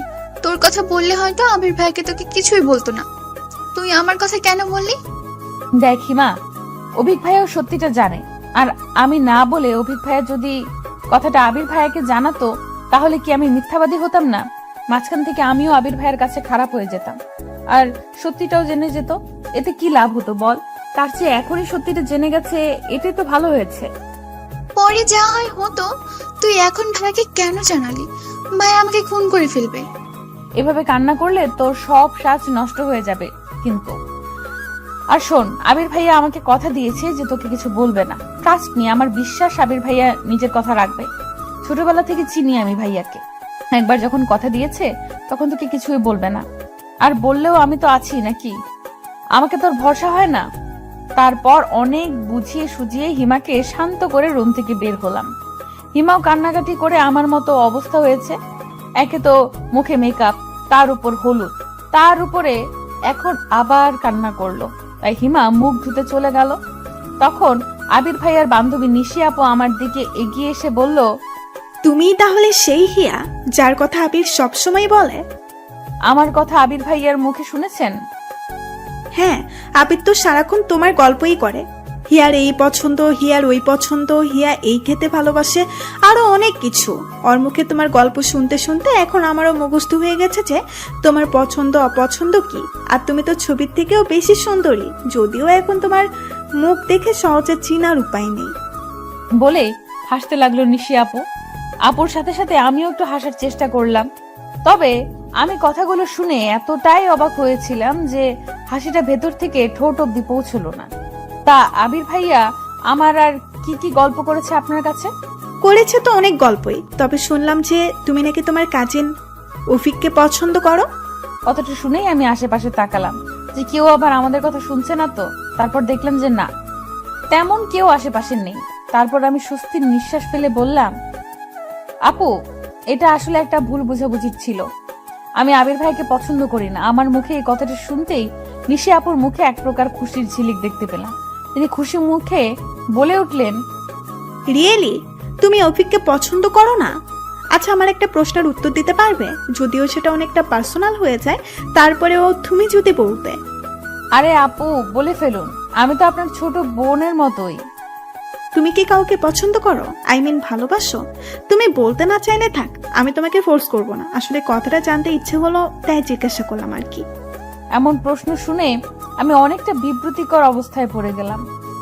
অচেনা একটা মানুষকে আমি কি করে বলবো যে আমি একজনকে ভালোবাসি? আর সে হচ্ছে আমার প্রাণপ্রিয় আবির ভাইয়া। তারপর এ হচ্ছে আবার আবির ভাইয়েরই বেস্ট ফ্রেন্ড। সরি আপু, আমি তোমাকে আগেই বলেছি, তোমার ইচ্ছা না হলে বলতে হবে না। আমি এমনিই জানতে চাইলাম। আসলে তুমি এই কথাটা জানালে আমি আবিরের একটা সিক্রেট তোমাকে জানাবো। এবার তুমি ভেবে দেখো যে আমাকে বলবে কিনা। না আপু, আমি কাউকে ভালোবাসি না। আবির কেউ না? আমার উত্তর শোনার পর নিশি আপু আবার এমন একটা প্রশ্ন করবে আমি কল্পনাও করতে পারিনি। আমি কি বলবো না বলবো তা ভাবছি এমন সময় সেখানে হিমা এসে জানালো যে বাড়ি যাওয়ার জন্য সবাই বের হয়েছে, আমাদের খুঁজছে। আমি যেন বড় বাচ্চা বেঁচে গেলাম, কিন্তু কষ্ট একটাই যে আবির ভাইয়ার সিক্রেটটা শুনতে পারলাম না। আচ্ছা, পরে কি নিশি আপু আমাকে সিক্রেটটা বলবে, নাকি আবির ভাইয়ার সিক্রেট আমার কাছে অজানাই রয়ে যাবে? আবির ভাইয়া নিশি আপুকে হিমার কাছে শুতে বললেও নিশি আপু আমার কাছে থাকতে চাইলো। তখন আবির ভাইয়া জোরে সরে হেসে দিল, তারপর বলল, ওকে পাহারা দেওয়ার জন্যই একজন লাগে, তুই আবার ওর কাছে কি থাকবি? এত সুন্দরী যদি চুরি যায়, পাহারা না দিলে কি হয়? আজ না হয় আমিই পাহারা দেব। কি হিয়া, তোমার কোনো আপত্তি আছে নাকি? না আপু, আমার কোনো সমস্যা নেই। আমার তো আরো ভালো হয়েছে আবির ভাইয়ার সিক্রেট কথাটা শুনতে পাবো। সারাদিন শাড়ি পরে থাকতে থাকতে আমার অবস্থা খারাপ। শাড়িটা চেঞ্জ করে এসে দেখি যে নিশি আপু শুয়ে আছে। আমি আস্তে আস্তে আপুর পাশে গিয়ে শুয়ে পড়লাম। তখন আপু আস্তে আস্তে বলে উঠলো, আমার প্রশ্নের উত্তরটা কিন্তু এখনো পাইনি হিয়া, বলবে না? কিন্তু আপু, আমি তো আপনার প্রশ্নের উত্তর দিয়ে দিয়েছি, এবার আপনার বলার পালা। আবির ভাইয়ার সিক্রেট। তোমার তো দেখছি তর্স হয়েছে না শোনার জন্য। তুমি আবিরকে ভালোবাসো, তাই না? আমি আবারও চুপ করে গেলাম। এই নিশি আপু কেন বুঝতে চাইছে না যে এই প্রশ্নের উত্তরটা আমি ওনাকে দিতে চাচ্ছি না? আমাকে চুপ থাকতে দেখে উনি আবার বললেন, আবির তোমাকে পছন্দ করলেও কি ওকে ফিরিয়ে দিবে? আমি চট করে বলে দিলাম, কখনোই না। কি কখনোই না? আবির তোমাকে পছন্দ করবে না, নাকি তুমি ফিরিয়ে দিবে না? কোনটা? লজ্জায় আমার কথাগুলো এলোমেলো হয়ে যাচ্ছে। তারপরেও সেগুলোকে যথাসম্ভব গুছিয়ে বললাম, আবির ভাইয়া কি সত্যিই আমাকে পছন্দ করবে কখনো? তোমার মতো মেয়েকে পছন্দ না করার কিছু তো দেখছি না। আর আবির তো হিয়া বলতে পাগল। মানে? মনে হচ্ছে তুমি কিছুই বোঝো না। আবির তোমাকে অনেক ভালোবাসে, প্রতিবার আসার সময় তোমার জন্য কিছু না কিছু কিনবেই। আমাকে জোর করে ওর সাথে নিয়ে যায়। তোমাকে দিলে সবাই কি ভাববে তাই হিমার জন্যও কিনে। এইবার কি এনেছিল? কই, আমাকে তো কিছু দেয়নি। এইবার তোমার জন্য একটা গোল্ডেন রিং এনেছিল, তোমাকে প্রপোজ করার জন্য। কিন্তু তুমি অভিক ভাইয়াকে পছন্দ করো মনে করে তাড়াতাড়ি ফিরে গেছে। গোল্ডেন রিং আমার জন্য? আর টাকাটা কিভাবে জমিয়েছে জানো? কিভাবে? ওর টিউশনের টাকা। তোমাকে ও ওর নিজের টাকায় কেনা জিনিস দিতে চেয়েছিল। সেই রিংটা কোথায়? ওর কাছেই আছে। তারপর দুজনে গল্প করতে করতে কখন ঘুমিয়ে পড়েছি মনে নেই। সকালে যতবার আবির ভাইয়াকে দেখছি ততবার আমার শুধু রিংটার কথাই মনে হচ্ছে। কিন্তু আবির ভাইয়া কাল রাতের পর থেকে আমার সাথে একটা কথাও বলেনি। হিমাও মুখটা পেঁচার মতো করে রেখেছে। হিমা আর আবির ভাইয়া যে কাল থেকে কথা বলেনি তা তাদের মুখ দেখে বোঝা যাচ্ছে। আবির ভাইয়া যে হিমাকে বকা দেয়নি এটাই আমার কাছে অনেক। নিশি আপুর মুখে রাতে আবির ভাইয়ার অনেক গল্প শুনেছি, যদিও নিশি আপুর চেয়ে আবির ভাইয়াকে আমি বেশি দিন ধরে চিনি, কিন্তু তাদের ভার্সিটির গল্প শুনতে ভালোই লাগছিল। আজ নিশি আপুর বিয়েতে আমি আর হিমা বেগুনি রঙের একটা ড্রেস পরেছি। আমরা থাকিও জমজের মতো, আবার আমাদের ড্রেসও জমজের মতো। আমার বাবা বা কাকা কেউ আমাদের একজনের জন্য কোনো কিছু কেনে না, যা কিনবে দুজনের জন্যই। ছোটবেলা থেকেই এমন, তাই কোথাও গেলে সাধারণত আমরা একই ড্রেস পরে যাই। আমি, হিমা আর নিশি আপু সবার সাথে দাঁড়িয়ে আছি। হঠাৎ সেখানে সাহিল ভাইয়ার উদয় হলো। তারপর তিনি আমাকে আর হিমাকে উদ্দেশ্য করে বলতে লাগলো, আপনারা দুইজন জমজ বোন নাকি? হ্যাঁ, যদিও চেহারায় মিল নেই, তবে দেখতে জমজের মতোই। সব জমজের চেহারায় তো আর হুবহু হয় না। দেখিয়া, উনি দেখতে কিছুটা অভিক ভাইয়ের মতো না?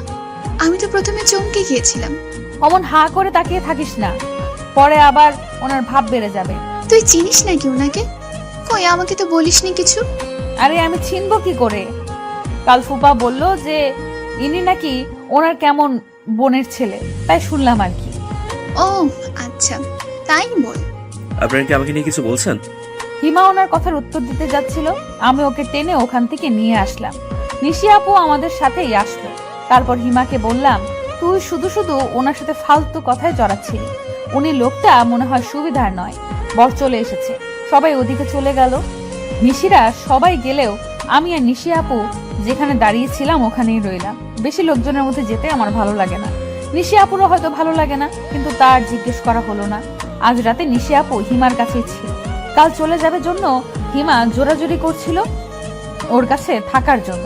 নিশি আপুর আজও ইচ্ছে ছিল আমার কাছে থাকার, হয়তো আরো গল্প করতে চেয়েছিল, কিন্তু তার হলো না। অনেক চেষ্টা করেও আজ আর আবির ভাইয়ার সাথে কথা বলতে পারলাম না। ভাইয়া অনেক ব্যস্ত ছিল সারাদিন। ফুপুর ছেলে না থাকায় আবির ভাইয়া মিশির অন্য কাজিনদের সাথে অনেক সাহায্য করেছে। তাহলে সাহিল ভাইয়ার সাথে যে আবির ভাইয়ার সম্পর্ক ভালো হয়নি তা দুজনকে একসাথে একবার দেখে বোঝা গিয়েছে। আবির ভাইয়া আর নিশি আপু চলে যাচ্ছে জন্য আমার আর হিমার মন কিছুটা খারাপ। এই দুদিনেই অনেকটা আপন হয়ে গিয়েছিল নিশি আপু, কিন্তু বিদায় তো দিতেই হবে। আবির ভাইয়াকে আমি প্রাণ ভরে দেখে নিলাম যাওয়ার সময়। কে জানে আবার কবে সামনে থেকে কিভাবে দেখতে পাবো। আবির ভাইয়ার সাথে আগের মতো কথা হলেও আমি সব সময় এই আশায় থাকি যে হয়তো আজই আবির ভাইয়া আমাকে তার মনের কথাটা জানাবে, কিন্তু না, সেই সময়টা যেন আবির ভাইয়ার আর হয়ে ওঠে না। কথা বললে শুরুতেই বলবে ভালো করে পড়াশোনা করবি। আরে ভাই, পড়াশোনা ছাড়া কি মানুষের জীবনের কিছু থাকতে পারে না?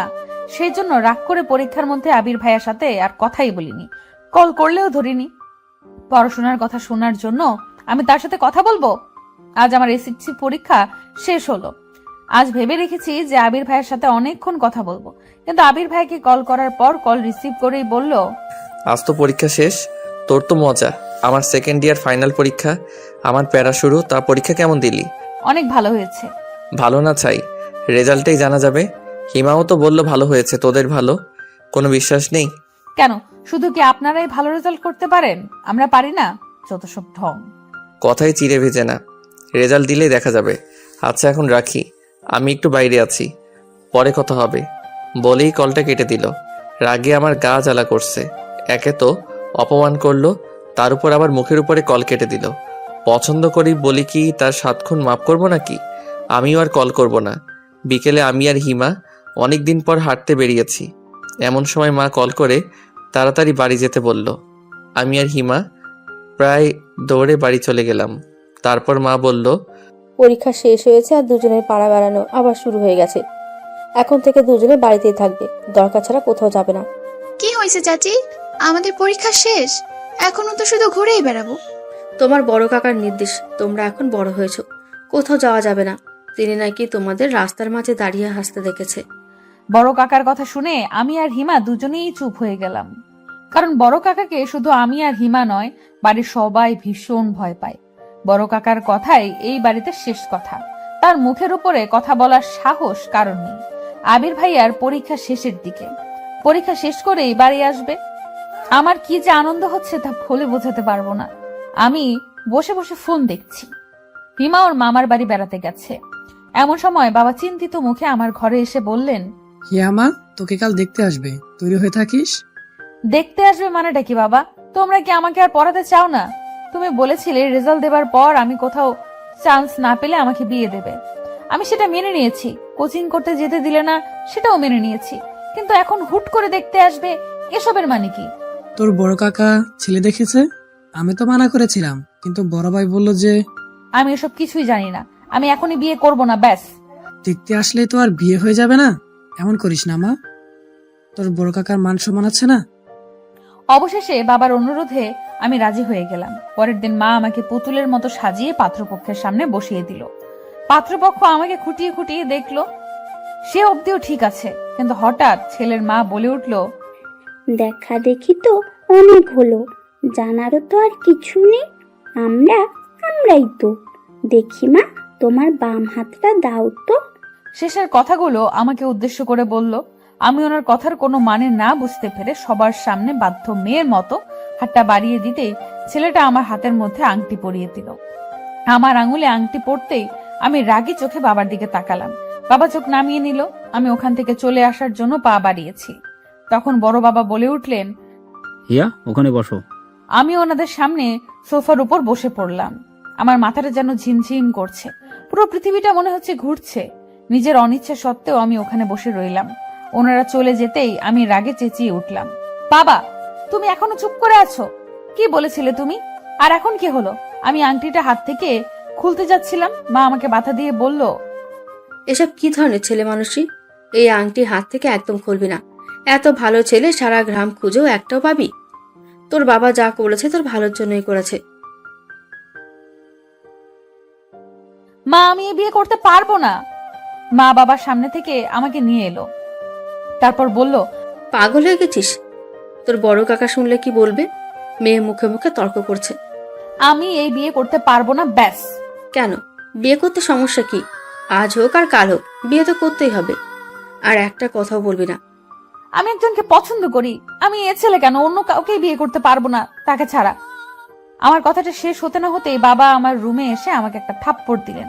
আমি কল্পনাও করতে পারিনি যে বাবা আমার গায়ে হাত তুলতে পারে।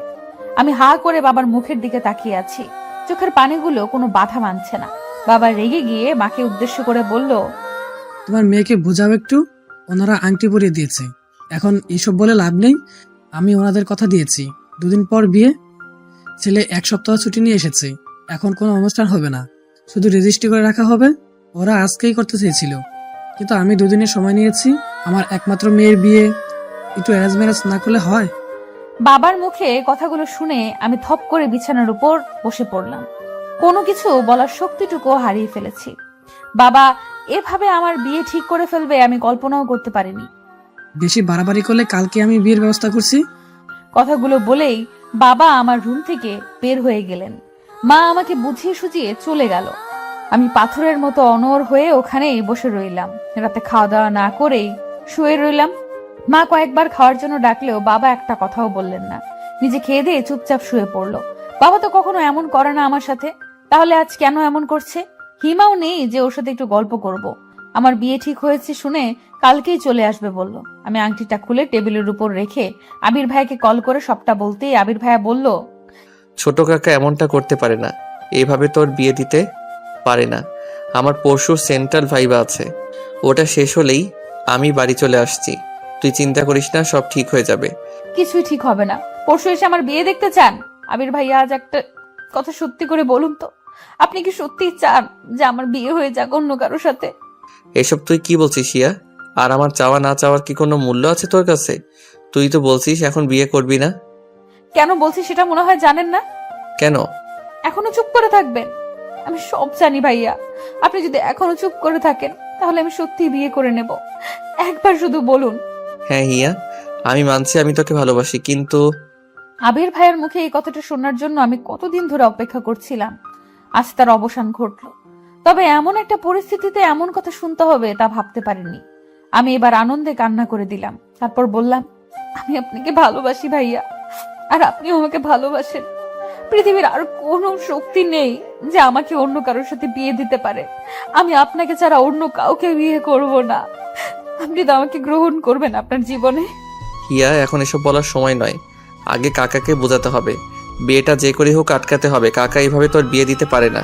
সেটা নিয়ে আপনাকে ভাবতে হবে না, আপনি নিশ্চিন্তে থাকুন। আমি কিছুতেই এই বিয়ে করব না। হিয়া, তুই আমার সাথে মজা করছিস না তো? দেখ, মজা করা আমার একদম পছন্দ নয়। তুই যদি মজা করে থাকিস আমার থেকে সত্যিটা জানার জন্য, তাহলে কিন্তু ভালো হবে না। আপনার মনে হচ্ছে এমন একটা ব্যাপার নিয়ে আমি মজা করছি? আপনি হিমা বা চাচিকে জিজ্ঞেস করে দেখুন। আচ্ছা, আমি শুনছি। যদি এটা মজা হয় তাহলে তো বুঝতেই পারছিস। আচ্ছা, আমি আমার মনের কথাগুলো কাউকে জানাতে পারিনি এখনো, এমনকি হিমাকেও জানাতে ভয় লাগছে। ও যদি সবাইকে বলে দেয়। কিন্তু বিয়েটা তো আমি এখনো ভাঙতে পারিনি। বাবা বলেছে যে ছেলে নাকি বিয়ে পিছিয়ে দিয়েছে, ওদেরও বাজার সদাই করতে হবে। আর এবারের ছুটি তো কেটেই গেল, আবার ছুটি নিয়ে এসে একেবারে বিয়ের অনুষ্ঠান করে নিয়ে যাবে। কথাটা শুনে আমি যেন স্বস্তির নিঃশ্বাস ফেললাম। আবির ভাইয়া চলে আসলে কোনো একটা ব্যবস্থা নিশ্চয়ই করবে। আবির ভাইয়া বাবার সাথে কথা বলেছে, বাবা কারো কথাই শুনছে না। সে আমাকে বিয়ে দিয়েই ছাড়বে। আমি আবির ভাইয়ার ভরসায় আছি এখন। জানি না আমাদের ভালোবাসার জোর কতটুকু। রাতে আমি ঘুম থেকে উঠে দেখি মা পাশে নেই। আমার কেমন যেন ভয় লাগছিল। রাত প্রায় 3টা বাজে। আমি মাকে ডাকার জন্য বাবার ঘরের দিকে যেতেই শুনতে পেলাম যে বাবা বলছে, ও তো বুঝতে পারেনি যে কালকে এই বিয়ে, ওকে কিন্তু কিছুতে জানানো যাবে না। তাহলে কি করবে না করবে কে জানে। ওকে যে কোনো বিশ্বাস নেই এখন আমার। এখনো রাজি হয়নি বিয়েতে, তাই না? না, রাজি হতে হবে না, ভেবো না তুমি। এই বয়সে এমন পাগলামি একটু একটু করেই থাকে। তুমি শুধু ওকে একটু চোখে চোখে রেখো। ছেলেটা অনেক ভালো, বিয়ে হয়ে গেলেই দেখবে সব ঠিক হয়ে যাবে। আমার কিন্তু ভয় লাগছে। মেয়েকে এভাবে জোর করে বিয়ে দেওয়াটা কি ঠিক? যদি বিয়ের পর সমস্যা করে তখন তো আরো সমস্যা হবে।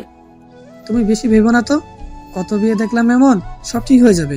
আচ্ছা তুমি এবার যাও, ও আবার জেগে যেতে পারে। কথাগুলো শুনেই আমি কান্না করতে লাগলাম।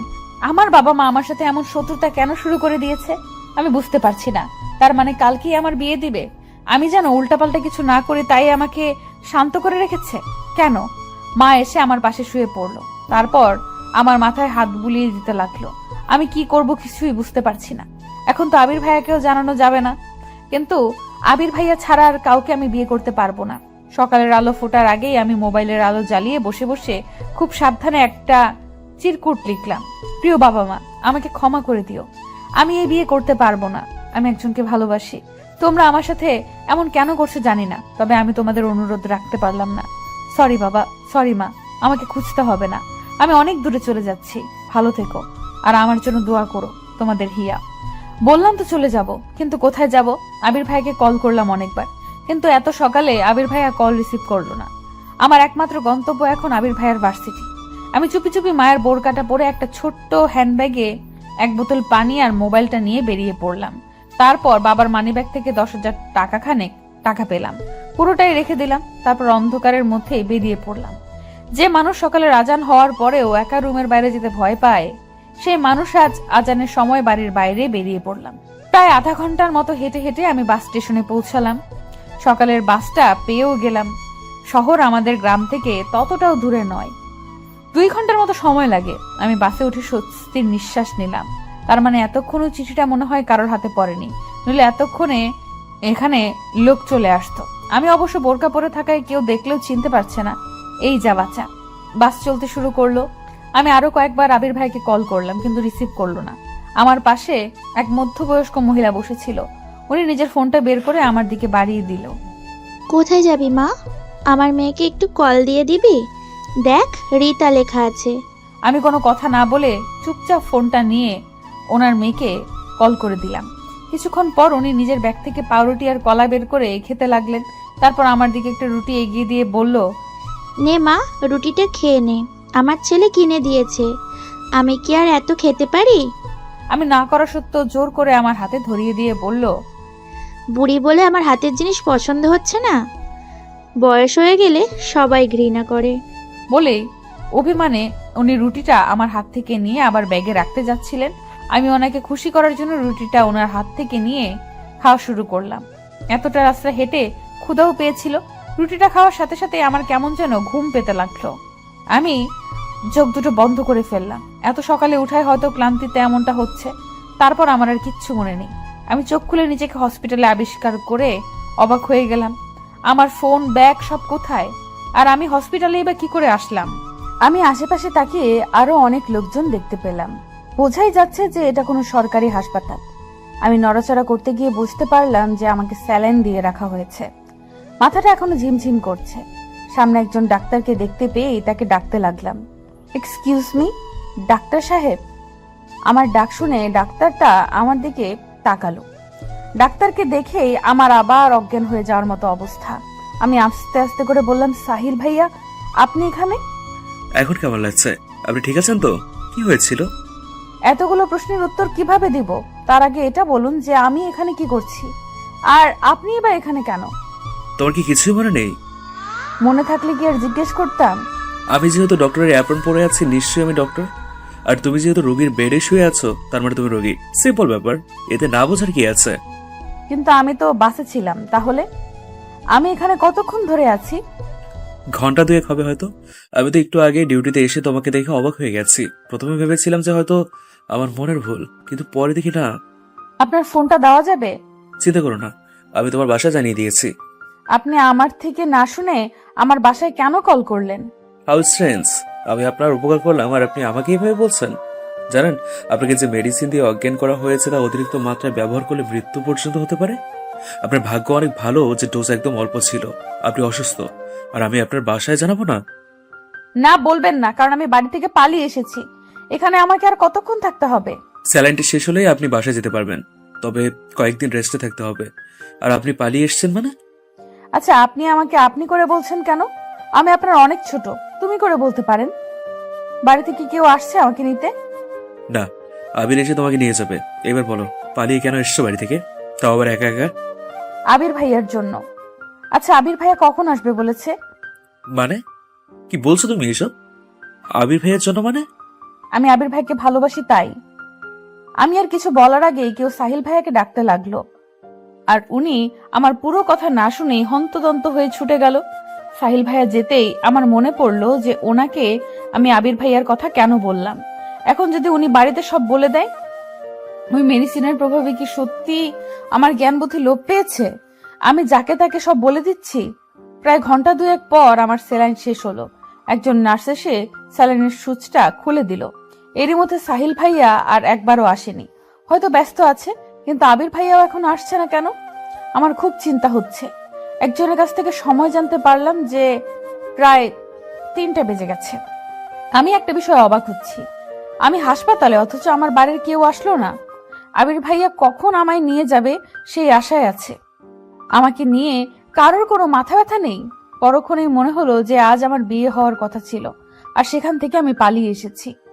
বাড়ির লোক তো আমার উপরে ভীষণ রেগে আছে, তাই বলে একবার দেখতেও আসবে না। শরীরটা বড্ড ক্লান্ত, সকাল থেকে না খাওয়া। সাহিল ভাইয়া এক নার্সকে দিয়ে কিছু ফলমূল আর পানীয় কিনে পাঠিয়েছে, কিন্তু আমার কিচ্ছু খেতে মন চাইছে না। তারপরেও একা একা নিজেকে এতিমের মতো লাগছে। সবার পাশেই কেউ না কেউ আছে, অথচ আমার পাশে কেউ নেই। অনেকেই এসে জিজ্ঞেস করছে যে কি হয়েছিল। শেষে বিরক্ত হয়ে চোখ বন্ধ করে ঘুমের ভান ধরে পড়ে রইলাম। আর কারোর কোনো প্রশ্নের উত্তর দিতে মন চাইছে না। কতক্ষণ এভাবে শুয়েছিলাম মনে নেই।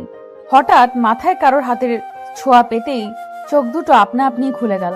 আমি চোখ খুলে আবির ভাইকে দেখে লাফ দিয়ে বেড থেকে উঠে বসলাম। তারপর চোখে মুখে খুশির আভা ফুটিয়ে তুলে বললাম, আপনি এসেছেন?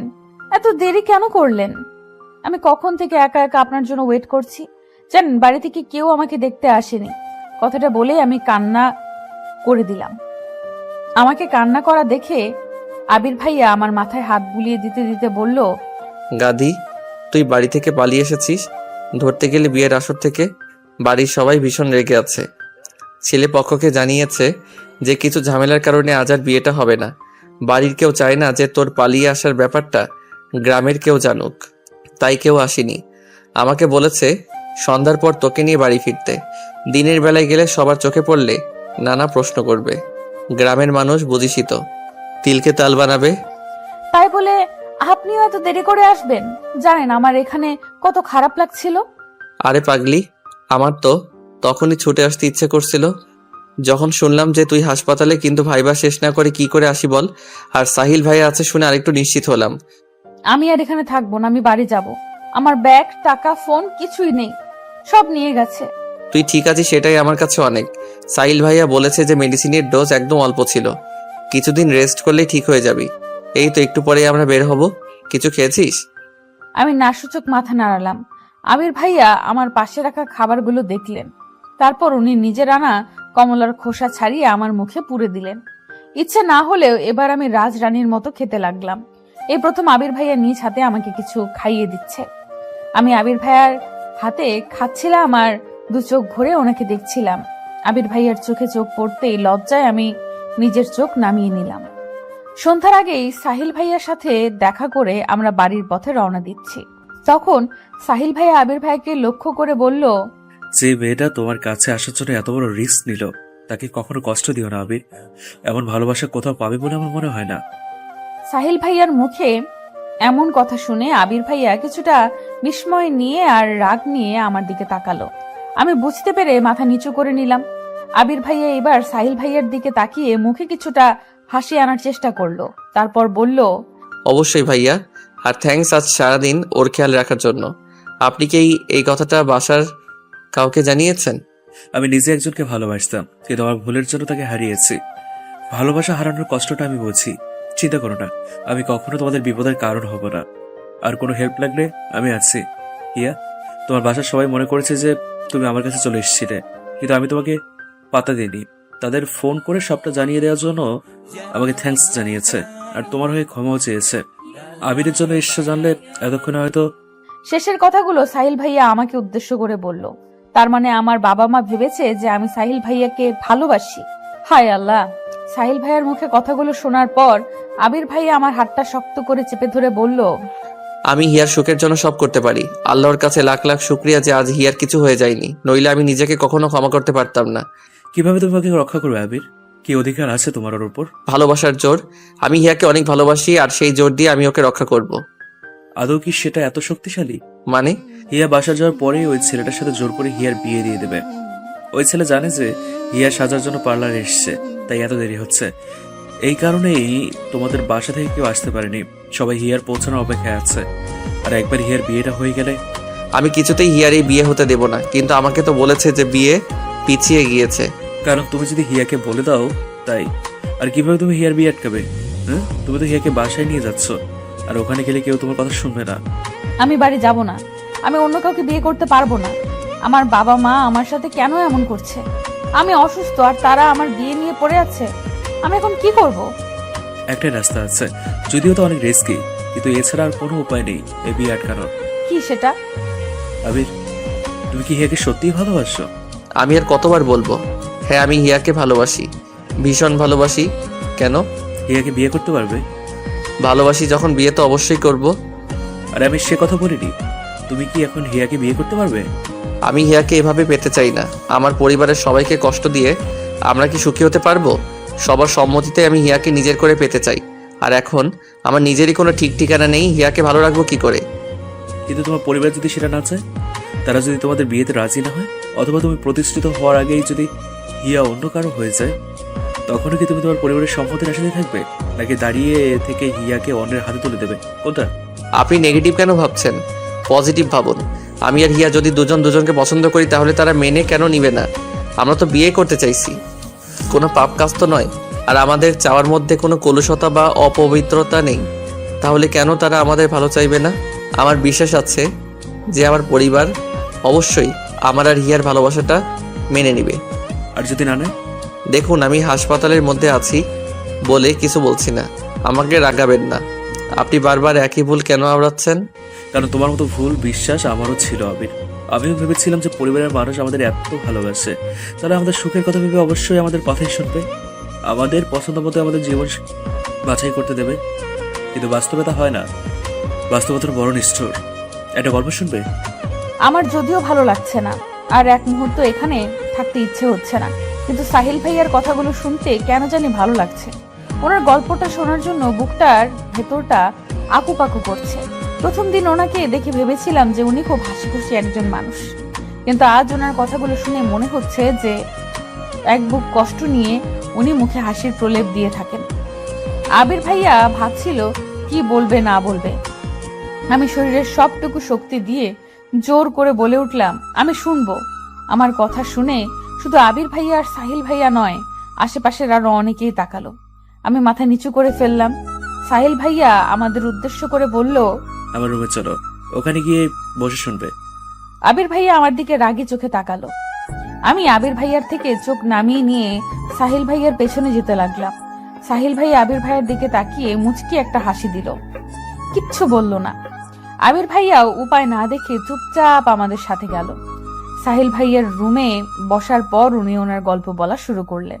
অনেক বছর আগের কথা, আমি সবে কলেজে ভর্তি হয়েছি। সেখানে পরিচয় হয় আমাদের কলেজের ম্যাথ স্যারের মেয়ে অরুণিতার সাথে। আস্তে আস্তে পরিচয়, ভালো লাগা, তারপর কখন যে দুজন দুজনকে ভালোবেসে ফেলি তা আমরা কেউই বুঝতে পারিনি। আমরা যেহেতু ক্লাসমেট ছিলাম, তাই ফ্রেন্ড হিসেবে মেলামেশা করতাম। আমি ওকে অরু বলে ডাকতাম, আর ও আমাকে সাহি বলে ডাকতো। আমাদের ভালোবাসাটা ছিল বোবা ভালোবাসা, মানে কেউ কাউকে সরাসরি বলিনি যে ভালোবাসি, তবে দুজনেই দুজনকে ভালোবাসতাম তা বুঝতে পারতাম। আর এটা যে শুধু আমরা বুঝতে পারতাম তা নয়, কলেজের সবাই একসময় জেনে যায় যে আমি অরুকে ভালোবাসি। সবাই জানলেও ক্ষতি ছিল না, কিন্তু অরুর বাবা জানতে পেরে ভীষণ রেগে যান। উনি একজন শিক্ষক মানুষ, আর ওনার মেয়ে কিনা একটা ছেলের সাথে প্রেম করে বেড়াচ্ছে। হ্যাঁ, উনি ব্যাপারটা কিছুতেই মেনে নিতে পারেননি। আমাদের এইচএসসি পরীক্ষার আগেই ওর কলেজে আসা বন্ধ করে দেয়। আবার তো পড়াশোনা, নাওয়া খাওয়া সব যেন বন্ধ হয়ে যায়। ওর সাথে সব রকমের যোগাযোগ বন্ধ হয়ে যায়। ওর চিন্তায় চিন্তায় আমিও অসুস্থ হয়ে পড়ি। ওর বাবাকে অনেক অনুরোধ করি ওর সাথে একবার দেখা করার জন্য, কিন্তু উনি আমাকে পরীক্ষা দিতে দেবেন না বলে হুমকি দেয়। আমার বাবাকে ডেকে অপমান করে। বাবা আমাকে বকা দিতে চাইলেও পারে না, কারণ তখন আমার অবস্থা এমনিতেই খারাপ। আরো শুনবে আবির, তোমাকে বলছি, পুরোটা শুনবে কি? না শুনতে চাইলে জোর করবো না। তারপর বলুন, শুনছি তো। আর কি ওরু আপুর সাথে আপনার দেখা হয়নি? ওনার কি বিয়ে হয়ে গেছে? বিয়ে হয়ে গেলেও তো একটা সান্ত্বনা থাকতো যে ও এখনো বেঁচে আছে। এই কথাটা শুনেই আমার বুকের ভেতরটা যেন শূন্যতায় ভরে গেল। আমি সাহিল ভাইয়ের দিকে করুণ চোখে তাকিয়ে বললাম, অরু আপু কি বেঁচে নেই? শেষ পরীক্ষার দিন ওর বাবা চোখ ফাঁকি দিয়ে আমার কাছে এসেছিল। আমাকে বারবার বলেছিল ওকে নিয়ে যেন পালিয়ে যাই কোথাও, ওকে যেন বিয়ে করে নিই, তারপর যা হয় দেখা যাবে। আমি তখন অনেক ছোট, ওই সময় বিয়ে। আমি ওরুকে বোঝাতে চেষ্টা করি যে আস্তে আস্তে সব ঠিক হয়ে যাবে। আমরা ভার্সিটিতে উঠলে তখন তো আর কেউ পাহারা দেবে না। ভার্সিটি আলাদা হলেও আমরা যোগাযোগ রাখবো, আর পড়াশোনা শেষ করে আমরা বিয়ে করে নেব। ও সেদিন অনেক কান্না করেছিল, কিন্তু সেই কান্নার সুরগুলো আমার কানে তখন পৌঁছেনি। আজ আমার কানে সেই সুর বাজে। মাঝে মধ্যে আমি ওর সেই নিদারুণ কান্না শুনতে পাই। সেদিন ওর বাবা আমাদের খুঁজে বের করে। এরপর আমাকে আর ওরকে বোঝায় যে আমাদের পড়াশোনা শেষ হলে উনি নিজে আমাদের বিয়ে দেবে। ওর ওনার সাথে সেদিন যেতে চেয়েছিল না, আমি জোর করে ওর বাবার সাথে পাঠিয়ে দিয়েছিলাম। ওর সেই করুণ চাউরিটা আজও আমার চোখের সামনে ভাসে। সেদিন যদি ওকে যেতে না দিতাম, তারপর আবার ওর সাথে যোগাযোগ বন্ধ হয়ে যায়। আমি ভাবলাম যে হয়তো বাসায় পড়াশোনা করছে। আমিও মেডিকেলের জন্য কোচিং করায় ব্যস্ত হয়ে পড়লাম। আমাকে যে ওর জন্য কিছু করতে হবে। আমি ভেবেছিলাম যে মেডিকেলে চান্স পেলে ওর বাবা আমাকে হাসি মুখে মেনে নেবে। এরপর সেদিন আমার অ্যাডমিশন ছিল। সকালে একটা আনা নম্বর থেকে কল আসলো। আমি রিসিভ করতে ওর কান্নার আওয়াজ শুনতে পেলাম। ওর কান্না করে বলেছিল যে ওর বাবা নাকি ওর বিয়ে ঠিক করে ফেলেছে। সেদিন ওর বিয়ে ছিল।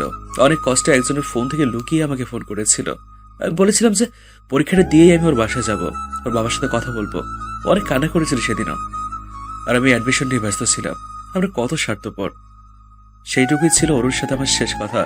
ওর সেদিন আমার জন্য অনেকক্ষণ অপেক্ষা করেছিল। আমিও গিয়েছিলাম, তবে দেরি করে।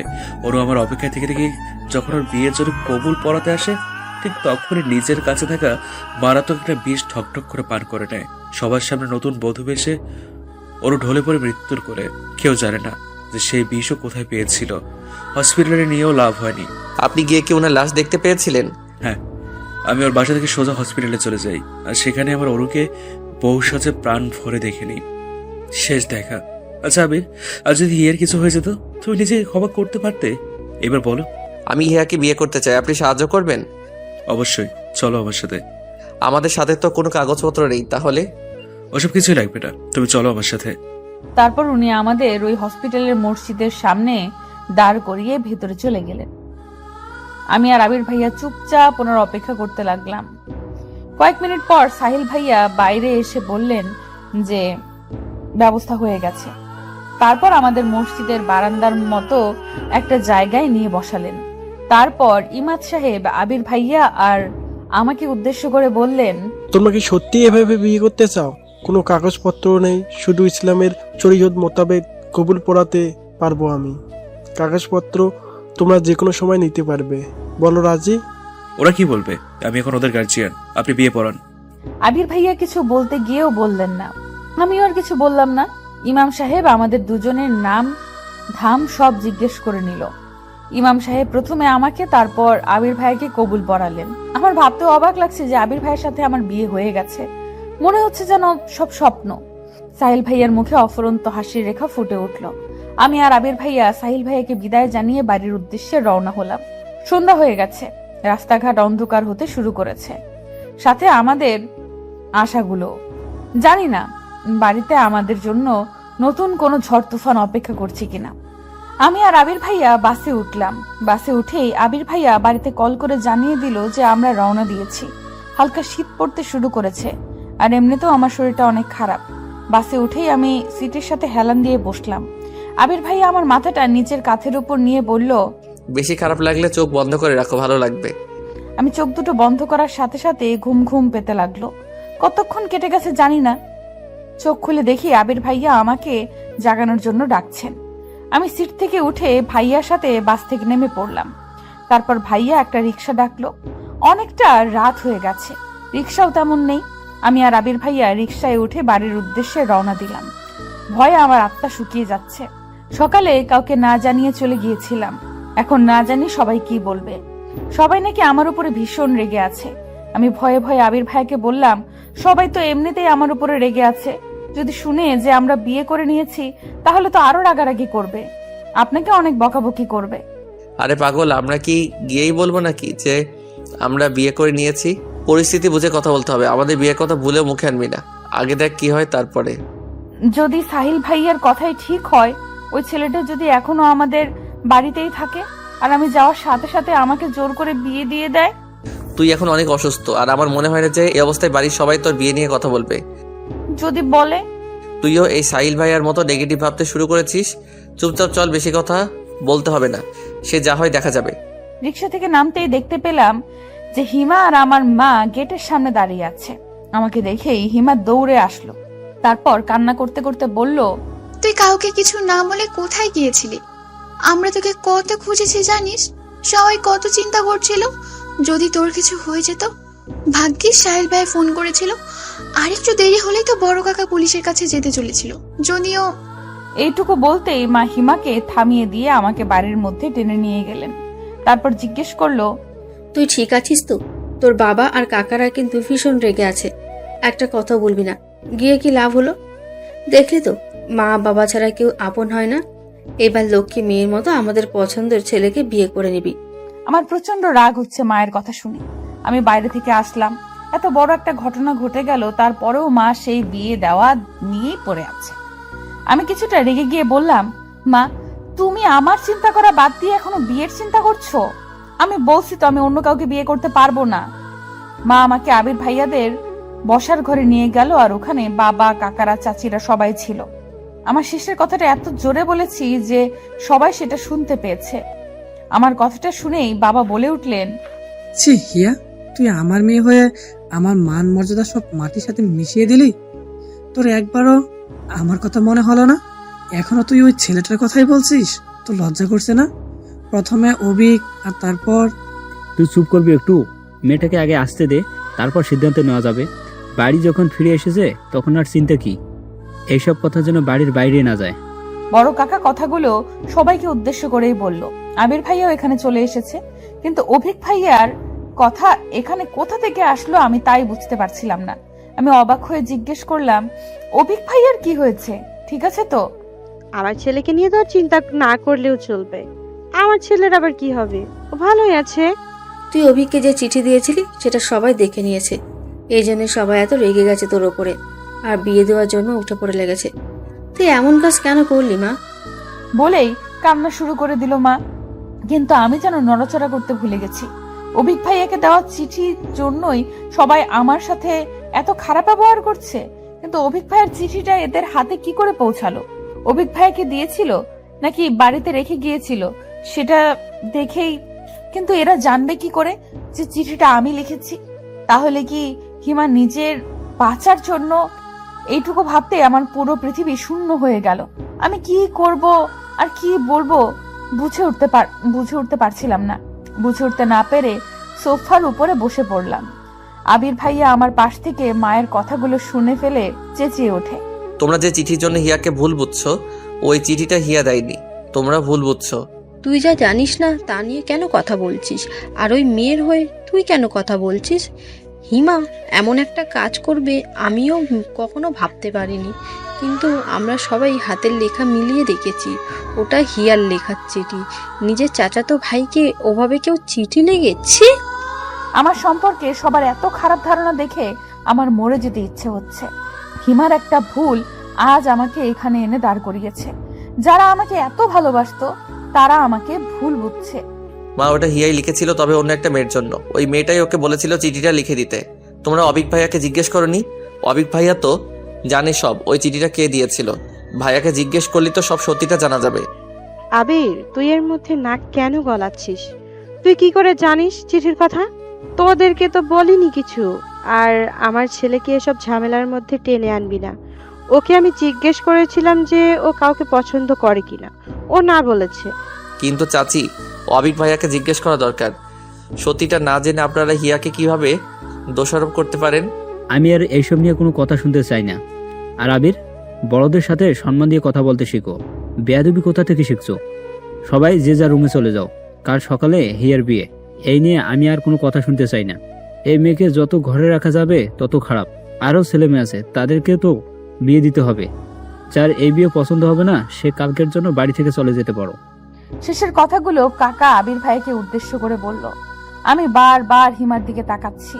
ভয়ে হিমার মুখ হলুদ হয়ে গেছে। ও ভয়ে আছে যে সবাই যখন জানতে পারবে যে চিঠিটা ওই দিয়েছিল তখন কি হবে। আমার সাথে সাথে ওর জীবনটাও শেষ হয়ে যাবে। বড় কাকার কথাগুলো শুনে সবাই রুম থেকে বের হয়ে যাচ্ছিল। তখন আবির ভাইয়া বলে উঠল, হিয়াকে যদি তোমরা বিয়ে দিতেই চাও তবে আমার সাথেই দাও। কথাটা বলার সাথে সাথেই মেছু কাকা আবির ভাইয়ার গালে একটা থাপ্পড় বসিয়ে দিলেন। আমরা সবাই অবাক হয়ে গেছি। চাচিও এগিয়ে গিয়ে বললেন, কেন এই মেয়েকে তুই কেন বিয়ে করবি? দেশে কি মেয়ের অভাব পড়েছে? আমার ছেলের জন্য এইরকম একটা মেয়েকে বেছে নেব? সবার কথাগুলো আমার অন্তরে ঝাঁঝরা করে ফেলছিল। কষ্টে আমার বুক ফেটে যাচ্ছিল। আমার মা আমার পাশে দাঁড়িয়ে কান্না করছে, বাবা মাথা নিচু করে দাঁড়িয়ে আছে। আমার জন্য আমার বাবা মায়ের কষ্টটা আমি কিছুতেই সহ্য করতে পারছি না। ভালোবাসা পাওয়া কি এতটাই কষ্টের? আমার নিজের ব্যবহারে নিজেরই ঘৃণা হচ্ছে। আমি সকালে ওইভাবে না গেলে হয়তো সবাই আমাকে আর আমার মা বাবাকে এত অপমান করতো না। এরা নিজের মানুষ হয়েই এমন ব্যবহার কি করে করতে পারছে? মা আমাকে টেনে বের হয়ে আসলেন, বাবাও মাথা নিচু করে চলে আসলেন। বড় চাচা আবির ভাইকে বলতে লাগলো, বড় হয়েছে ঠিকই, কিন্তু কোথায় কি বলতে হয় তা শেখুনি। কোন সাহসে তুমি ওকে বিয়ে করতে চাও? ওই মেয়েকে কিছুতেই আমি আমার ছেলের বউ হিসাবে মেনে নিব না। প্রথমে অভিক, তারপর ওই ছেলেটা কি জানো না, সাহিল, ওদেরকে পটাতে পারেনি আর এখন আমার ছেলের পিছে পড়েছে। আমি ওখানে দাঁড়িয়ে পড়েছি আবির ভাইয়ের উত্তর শোনার জন্য। মা আমাকে টানছে চলে যাওয়ার জন্য। বাবা ঘরে চলে গেছে, বড় কাকাও দরজার বাইরে চলে এসেছেন। তখন আবির ভাইয়া বলে উঠল, আমি হিয়াকে বিয়ে করে নিয়েছি। আবির ভাইয়ার মুখে এরকম কথা শুনে সবাই পাথরের মতো নিশ্চুপ হয়ে গেল। বড় কাকাও থেমে গেছে। মা আমার হাতটা ছেড়ে দিল। কেউ যেন বুঝতে পারছে না যে আবির ভাইয়া আসলে কি বলছে। আবির ভাইয়ার মা কান্না শুরু করে দিলেন। তারপর বললেন, আবির, তুই কি বললি? আমি হিয়াকে বিয়ে করে নিয়েছি। শুনেছো এবার? হিয়া এখন আমার স্ত্রী। দুনিয়ার আর কারো শক্তি নেই ওকে বিয়ে দেওয়ার। বিবাহিত একটা মেয়েকে আর কি বিয়ে দিবে? আর হিয়া বাড়ি থেকে আমার কাছে গিয়েছিল, সাইলের কাছে নয়। হিয়া শুধু আমাকে ভালোবাসে, অবিক ভাইয়াকে নয়। পুরো বাড়ি জুড়ে যেন মুহূর্তেই নীরবতা ছেয়ে গেল। বড় কাকা হিমাকে দিয়ে বাবাকে ডেকে পাঠালেন। সবাই আবার ওখানে বসলো। বড় কাকা আমাকে বললেন, আবির যা বলছে তা কি সত্যি? আমি একবার আবির ভাইয়ের দিকে আর একবার সবার দিকে তাকালাম। তারপর আস্তে আস্তে বললাম, হ্যাঁ, আবির ভাই ঠিকই বলেছে। বাবা এইবার আমাকে মারার জন্য উদ্যত হলে আবির ভাইয়া বাবাকে থামিয়ে দিয়ে বলল, কাকা, আপনি ওর গায়ে হাত তুলবেন না, ও এখন আমার স্ত্রী। আবির ভাইয়ের সাহস দেখে শুধু আমি না, রুমের বাকি সবাই অবাক হয়ে গেল। বাবা রেগে ফেটে পড়ছেন। তারপর বললেন, বেশ, রাখ তোর বউ তোর কাছে। আজ থেকে আমি ধরে নিলাম যে আমার মেয়ে মরে গেছে। তুই আর কখনো আমার চোখের সামনে আসবি না। আমার কোনো মেয়ে নেই, আমার একটা ছেলে আছে শুধু। বলেই রাগে ফুঁসতে ফুঁসতে বাবা মায়ের হাত ধরে টানতে টানতে নিয়ে গেল ওখান থেকে। বাকি সবাই আমাকে আর আবির ভাইয়াকে দেখছে। আবির ভাইয়ার মা মনে হচ্ছে আমাকে এক্ষুনি চিবিয়ে খাবে। চাচির এমন রূপ আমি জীবনেও দেখিনি। কি হবে এখন? আমার নিজের বাবা আমাকে মেনে নিচ্ছে না। আমার কলিজাটা ছিন্ন ভিন্ন হয়ে যাচ্ছে। আবির ভাইয়ার পরিবার কি আমায় মেনে নেবে, নাকি আমার জীবনে আসতে চলেছে একটা কালো অধ্যায় যার কোনো শেষ নেই? আমি এত বড় একটা ভুল কি করে করলাম? পুরো পরিবারটা ভেঙে গুড়িয়ে দিলাম। এখন আমি কি করব? আমার এখন কি করা উচিত? আমাকে আর আবির ভাইয়াকে রেখে এক এক করে সবাই চলে গেল। হিমা ওখানে দাঁড়িয়ে ছিল ভীত মুখে। চাচি ওকে টেনে নিয়ে গেল আর আমাকে উদ্দেশ্য করে বলল, তুই একদম হিমার কাছে ঘেসবি না। তোকে নিজের মেয়ের মতো ভাবতাম, আর তুই আমার ছেলের জীবনটা নষ্ট করে দিলি। আর শুধু তোর জন্য আমার আবির আমাদের সাথে এমন ব্যবহার করছে। আমি কোনো দিনও তোকে ক্ষমা করব না। কথাগুলো বলেই চাচি ওখান থেকে চলে গেল। আবির ভাইয়া চুপ করে আছে। আমার বুক ফেটে কান্না পাচ্ছে, কিন্তু কেন জানি কান্না করতে পারছি না। একবার আবির ভাইয়ার মুখের দিকে তাকাতেই বুকের ভেতরটায় আরো হাহাকার করে উঠল। আমার জন্য আবির ভাইয়াকেও এত কথা শুনতে হচ্ছে। আমি যেন এসব আর দেখতে পারছি না। খুব ইচ্ছে হচ্ছে এখান থেকে দূরে কোথাও চলে যেতে, যেখানে এই পরিচিত মুখগুলো অচেনা রূপ থাকবে না। সবাই বের হয়ে যেতেই আমি ছুটে আমাদের ঘরের সামনে গিয়ে দরজা ধাক্কাতে লাগলাম আর শুকনো কণ্ঠে মা বাবাকে ডাকতে লাগলাম। আমাকে ওভাবে ছুটতে দেখে আবির ভাইয়াও আমার পিছু আসলো। আমি দরজা ধাক্কাচ্ছিলাম, তখন বাবা মাকে উদ্দেশ্য করে জোরে সরে বলতে লাগলো, ওই মেয়েকে আমার ঘরের সামনে থেকে চলে যেতে বলো। আমার ঘরের দরজা আজ থেকে ওর জন্য চিরদিনের জন্য বন্ধ। যে মেয়ের জন্য এত অপমান হতে হয়, সেই মেয়ে আমার লাগবে না। কাল থেকে যেন ও আমার চোখের সামনে না আসে, যেখানে খুশি যাক। আর এখন তো ওর স্বামী আছে, সে এখন কোথায়? নিজের বউয়ের খেয়াল রাখছে না কেন? কথাগুলো শুনেই আবির ভাইয়া রেগে গিয়ে আমাকে টানতে টানতে তার ঘরে নিয়ে গেল। আমি নির্লিপ্ত গলায় বললাম, সবাই আমাকে এত ঘৃণা কেন করছে? আমি মারা গেলেই ভালো হতো, তাই না ভাইয়া? আমি এই কথা বলার সাথে সাথেই আবির ভাইয়া ওনার হাত দিয়ে আমার মুখ চেপে ধরলেন। তারপর একটা ধমক দিয়ে বললেন, আর একবার ওইসব আজে বাজে কথা মুখে আনবি না। তোর কিছু হয়ে গেলে আমি কি করব? আর ভাইয়া কি? হ্যাঁ, এখন থেকে আর কখনো যেন ভাইয়া না শুনি। তোর জন্য আমি নিজের মানুষগুলোর সাথে এভাবে লড়ছি, আর তুই এসব কথা বলছিস। জানি না এদের কবে বোঝাতে পারবো। এমন সময় দরজায় কেউ ধাক্কা দিচ্ছিল। আবির ভাইয়া আমাকে বিছানায় বসিয়ে রেখে দরজা খুলতেই মেঝু কাকা বললেন, আজকের রাতটা থাকতে দিলাম, কাল সকালে যেন আমি ওই মেয়েটাকে আমার বাড়িতে না দেখি। আশা করি আমার কথাটা বুঝতে পেরেছিস। চাচ্ছু? আমি এখানে আমার ছেলের সাথে কথা বলছি। বাবা, ওকে নিয়ে আমি এখন কোথায় যাব? তুমি এভাবে আমাদের বের করে দিলে আমাদের রাস্তায় যাওয়া ছাড়া আর কোনো উপায় থাকবে না। প্লিজ বাবা। আমি তো তোকে কোথাও যেতে বলিনি, কিন্তু ওই মেয়েটার জন্য এই বাড়িতে কোনো জায়গা নেই। ওকে ওর বাড়িতে ফিরিয়ে দিবি। কিভাবে দিবি সেটা নিশ্চয়ই আর বলে দিতে হবে না। বাবা, আমি ওকে বিয়ে করে নিয়েছি, ও এখন থেকে আমার সাথেই থাকবে। তাহলে আমার আর কিছু করার নেই। তোর মতো অবাধ্য ছেলের আমার দরকার নেই। আর একটা কথা শুনে রাখ, এখন থেকে আমি আর তোর পড়াশোনার খরচ দিতে পারবো না। যে মানুষ বউ চালাতে পারে সে পড়ার খরচটাও জোগাতে পারবে। বলে দরজাটা খট করে ধাক্কা দিয়ে বের হয়ে গেল কাকা। আবির বিষণ্ণ মুখে আমার পাশে বসে পড়ল। আমি আর বসে থাকতে পারছিলাম না। আজ সারাদিন আমার কিভাবে কেটেছে তা ভুলেই গেছিলাম। তা মনে পড়তেই মাথাটা ঝিমঝিম করতে লাগলো। আমি আবিরের বিছানায় শুয়ে কপালে হাত দিলাম। দেখি শরীরের উত্তাপে আমার হাত পুড়ে যাওয়ার মতো অবস্থা। আমি আবিরকে কিচ্ছু বললাম না। এমনিতেই বাড়িতে রাবণের চিতা জ্বলছে, তার উপর আমার এই জ্বর কতক্ষণ কেটে গেছে জানি না। চোখ খুলতেই দেখতে পেলাম যে আবির আমার কপালে কাপড় ভিজিয়ে দিয়ে রেখেছে আর আমার পাশেই বিছানার উপরে বসে আছে। আমি চোখ খুলতেই হন্তদন্ত হয়ে বলল, এখন কেমন লাগছে? ঘুম হয়েছে কি একটু? কিছু খেয়ে ওষুধটা খেয়ে নেন। আমি মাথাটা তোলার চেষ্টা করে ব্যর্থ হলাম। আবির নিজে আমার মাথার নিচে বালিশ দিয়ে আমাকে বসিয়ে দিল। তারপর খাবারের প্লেটটা আমার সামনে এনে নিজ হাতে মাখিয়ে বলল, দেখি এবার হা কর। ভাইয়া সরি, মানে আমি বলছিলাম যে আপনি আমার মাকে একটু ডেকে দিন, আপনি ঘুমিয়ে পড়ুন, আর আমার হাত দিয়ে আমি খেতে পারবো। আর এত রাতে আপনি খাবার আর ওষুধ কোথায় পেলেন? হিমা দিয়েছে। আর দেখ হিয়া, এখন তুই অসুস্থ, একদম বেশি কথা বলবি না। তোর মা এখন ঘুমিয়ে পড়েছে, চুপচাপ খেয়ে ওষুধটা খেয়ে ঘুমিয়ে পড়। আমি আর কিছু না বলে বাধ্য মেয়ের মতো খাবারটা খেতে লাগলাম। তারপর আব্বিরকে উদ্দেশ্য করে বললাম, আপনি কি কিছু খেয়েছেন?